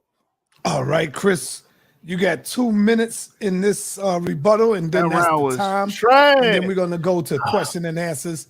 You got 2 minutes in this round right here. No. So we've already agreed that me and him not going to Q&A each other. There's no need. Yeah. That's right. We're going to open up the phone lines. Yeah. You know, I don't think he understands what he's reading here. And once again, he's arguing linguistics, and he's not even showing you guys language cognates.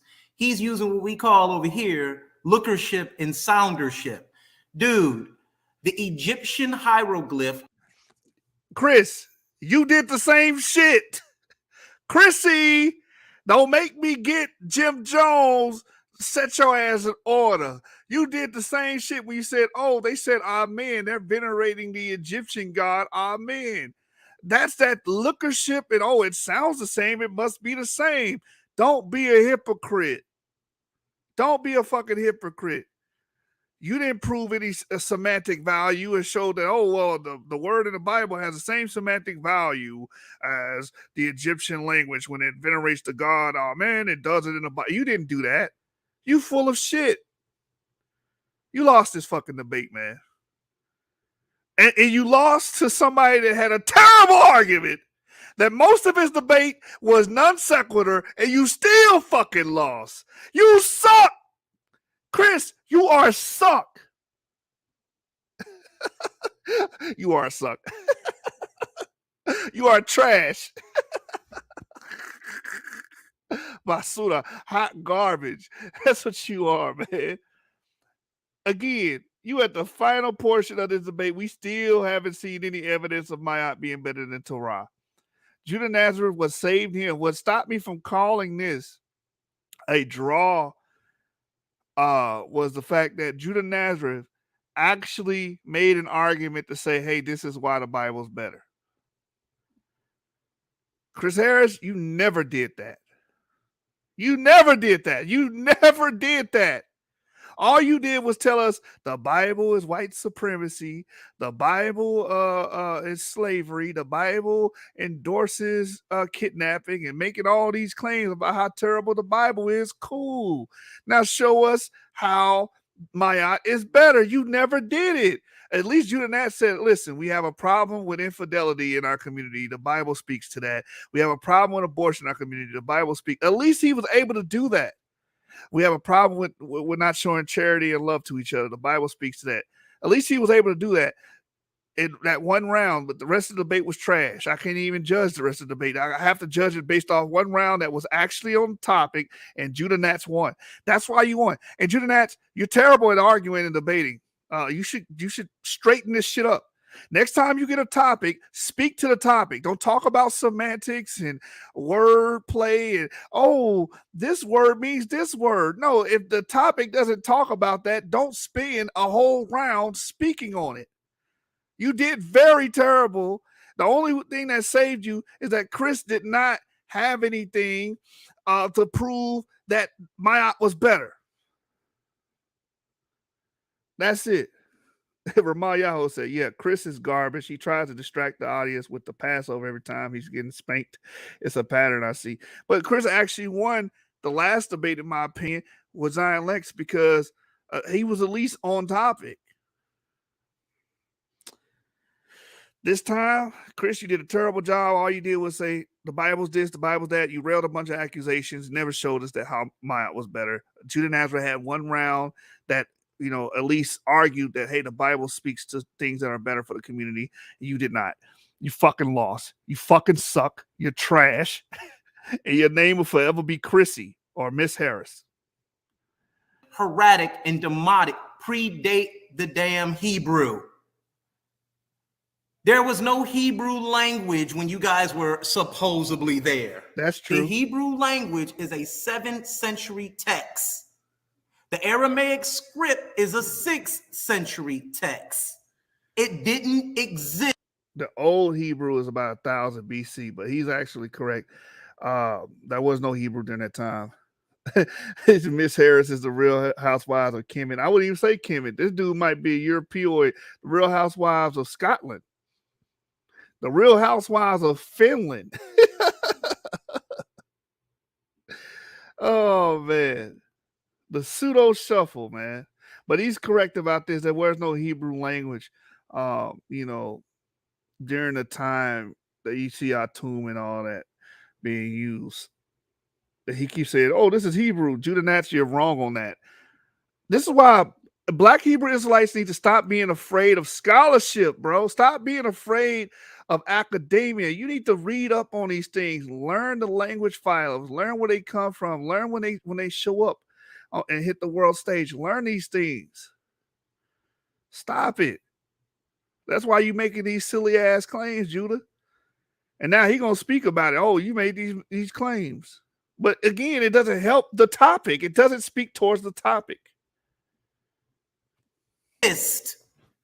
2, he read the book of Josephus, and he said that Abraham taught the Egyptians science, mathematics, and all this other nonsense, which makes absolutely no sense. Non sequitur. Because on one instance, we have Abraham fighting against people like King Chedorlaomer, who only appears in 7th century Kings lists.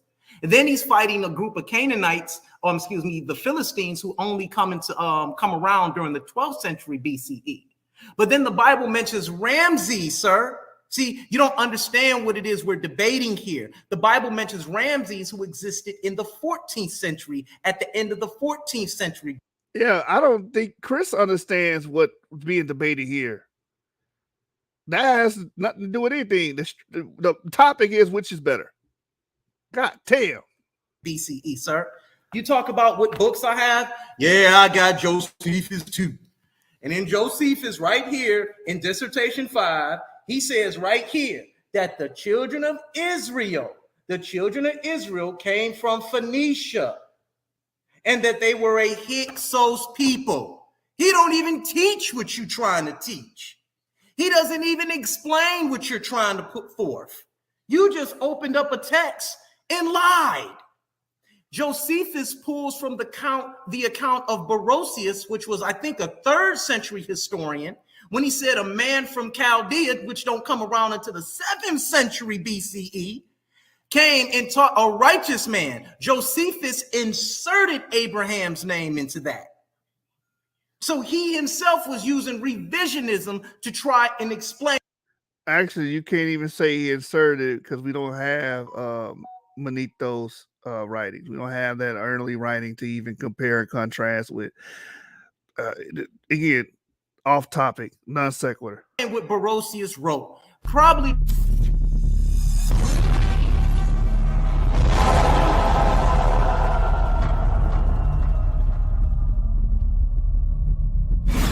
Yo, did I fast forward the video?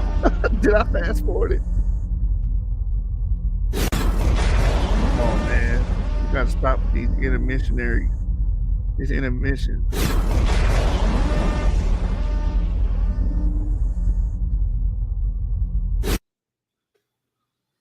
All right, man. Time, man. Good debate, both of y'all brothers. I mean, y'all kept it on the scholarship. Beautiful debate with both of you brothers. Now, this is the time where we begin to open up the phone lines, and God damn it, Apostle is calling in. I'm not doing a phone line session for y'all. It's been 3 hours. I'm done. The debate was trash. Chris, you lost. You lost on technicality. You didn't even speak towards. You didn't say why Mayat was better than the Torah. You just bashed the Torah. Judah made dedicated one round to showing that the Torah is better for black people for certain reasons, for infidelity. 70% of our children are born in single parent households. He spoke to that, and that was enough to beat you because he basically was fighting against nothing. To put it to you like this, both of you guys were on a hockey team, and he was the only team that scored. You never scored any fucking points. You fucking lost. You suck. You're trash. And you felt me knowing it's Miss Harris. We out, man. We out. Let's go. Let's get out of here. Oh yeah, real quick. Let me ask Reggie what Chris did and what Judah did. Judah, you was trash too. You just went off technicality. Was that scholarship what we just watched? So is he violating the rules of scholarship? Some would say it's not even scholarship. Damn. That bullshit I just watched and suffered through was trash. Judah Natz was all over the place. He was talking about linguistic arguments. Chris, you were just bashing the Bible. Like, this was bullshit. The whole fucking debate. This was the worst debate I've seen in forever. Y'all trash. Miss with the bullshit, man. We Japanese still. You getting cooked in front of your family like a Japanese meal. It's y'all shoot the hibachi and none of you niggas can stop me.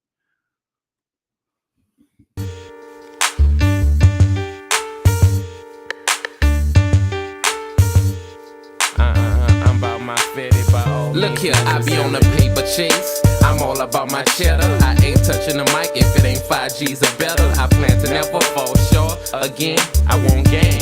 Boy, I'ma tell you, no pain, no gain. I hustle hard for what I want, that's how I get it. I struggle hard, and if it's out there, I'm gon' get it. If you see CMR, a $sign on the CD, somewhere on there you'll see featuring the BG. Me and my nigga B, like Suge and Pop, we getting our shine on all the way to the top. Look, ain't no stopping us, boy, don't try. When you hear once, it ain't no secret you going by. You could lie about this, stunt about that. You can't dodge these 50 shots, I'm about the red tat-tat. Ain't nothing changed, still a bust a wig splitter. Straight hustle for my cheese, I'm a money go get about my paper, my cheese. So before my eyes close, I want my greens to add up to 6 zeros. Get your betty nigga, somebody clear hate split 'em. Get your betty nigga, somebody clear hate kill 'em. I'm about my paper, my cheese.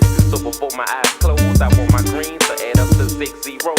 Get your betty nigga, somebody clear hate split 'em. Get your betty nigga, somebody clear hate kill 'em. It's all about Benjamins, that's all I wanna have. Ducked off in my house with a hoe taking a bubble bath. Sparkling marble, covering all my room floors. A maid in a bathing suit doing my house chores. Do not disturb sign on my bedroom door, cause my dick getting ate by my #1 whore. Look, I'm money hungry, about acting a donkey. No longer a junkie, I got rid of that monkey. I'm cheeky, I don't want you fucking with my shit. My neck and my knuckles covered with crushed out shit. Sparkling gold cover my motherfucking grill. Pockets filled with big head $100 bills. Fucking up this rap game with these wicked rap skills. And ain't far from making G's to making meals. I'm a trill BG, uptown hard hitter. On the real, my nigga, I'm a money go get about my paper, my cheese. So before my eyes close, I want my greens to add up to 6 zeros. Get your betty nigga, somebody play a hate split 'em. Get your betty nigga, somebody play a hate kill 'em. About my paper, my cheese. So before my eyes close, I want my greens to add up to 6 zeros. Get your betty nigga, somebody play hate split 'em. Get your betty nigga, somebody try to stop you, kill 'em. Oh, I gotta get it, gotta grab it, gotta have it. Like snorting dope or snorting coke, it's a habit. I gotta see it, gotta feel it, quick to spin it. Shoot dice all day with my niggas trying to win it. I rap hustle, cause I'm a hustling ass nigga. Also a get told about busting some ass nigga. So you come play with me about my cheese, you gotta go fool. In the casket, 6 feet deep, selling tapes and CDs like selling pick 3s. Rang up 1 million sales, we didn't hit the lottery. I'm a Benjamin chaser, player hater eraser. Police have no case cause I do murders without a trace. I'm almost at home, I didn't pass 3rd base.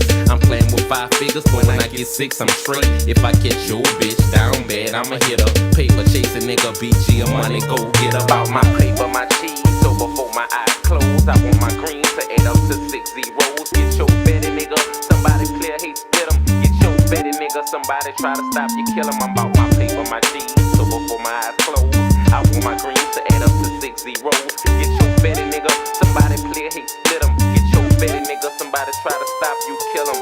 I'm about my fetty nigga, I'm about my fetty, by all means necessary. I'm about my fetty nigga, I'm about my fetty, by all means necessary. All about the Benjamin, it's all about the green, the motherfucking loot. BG. I get mine on. I get my grind on. I get my shine on.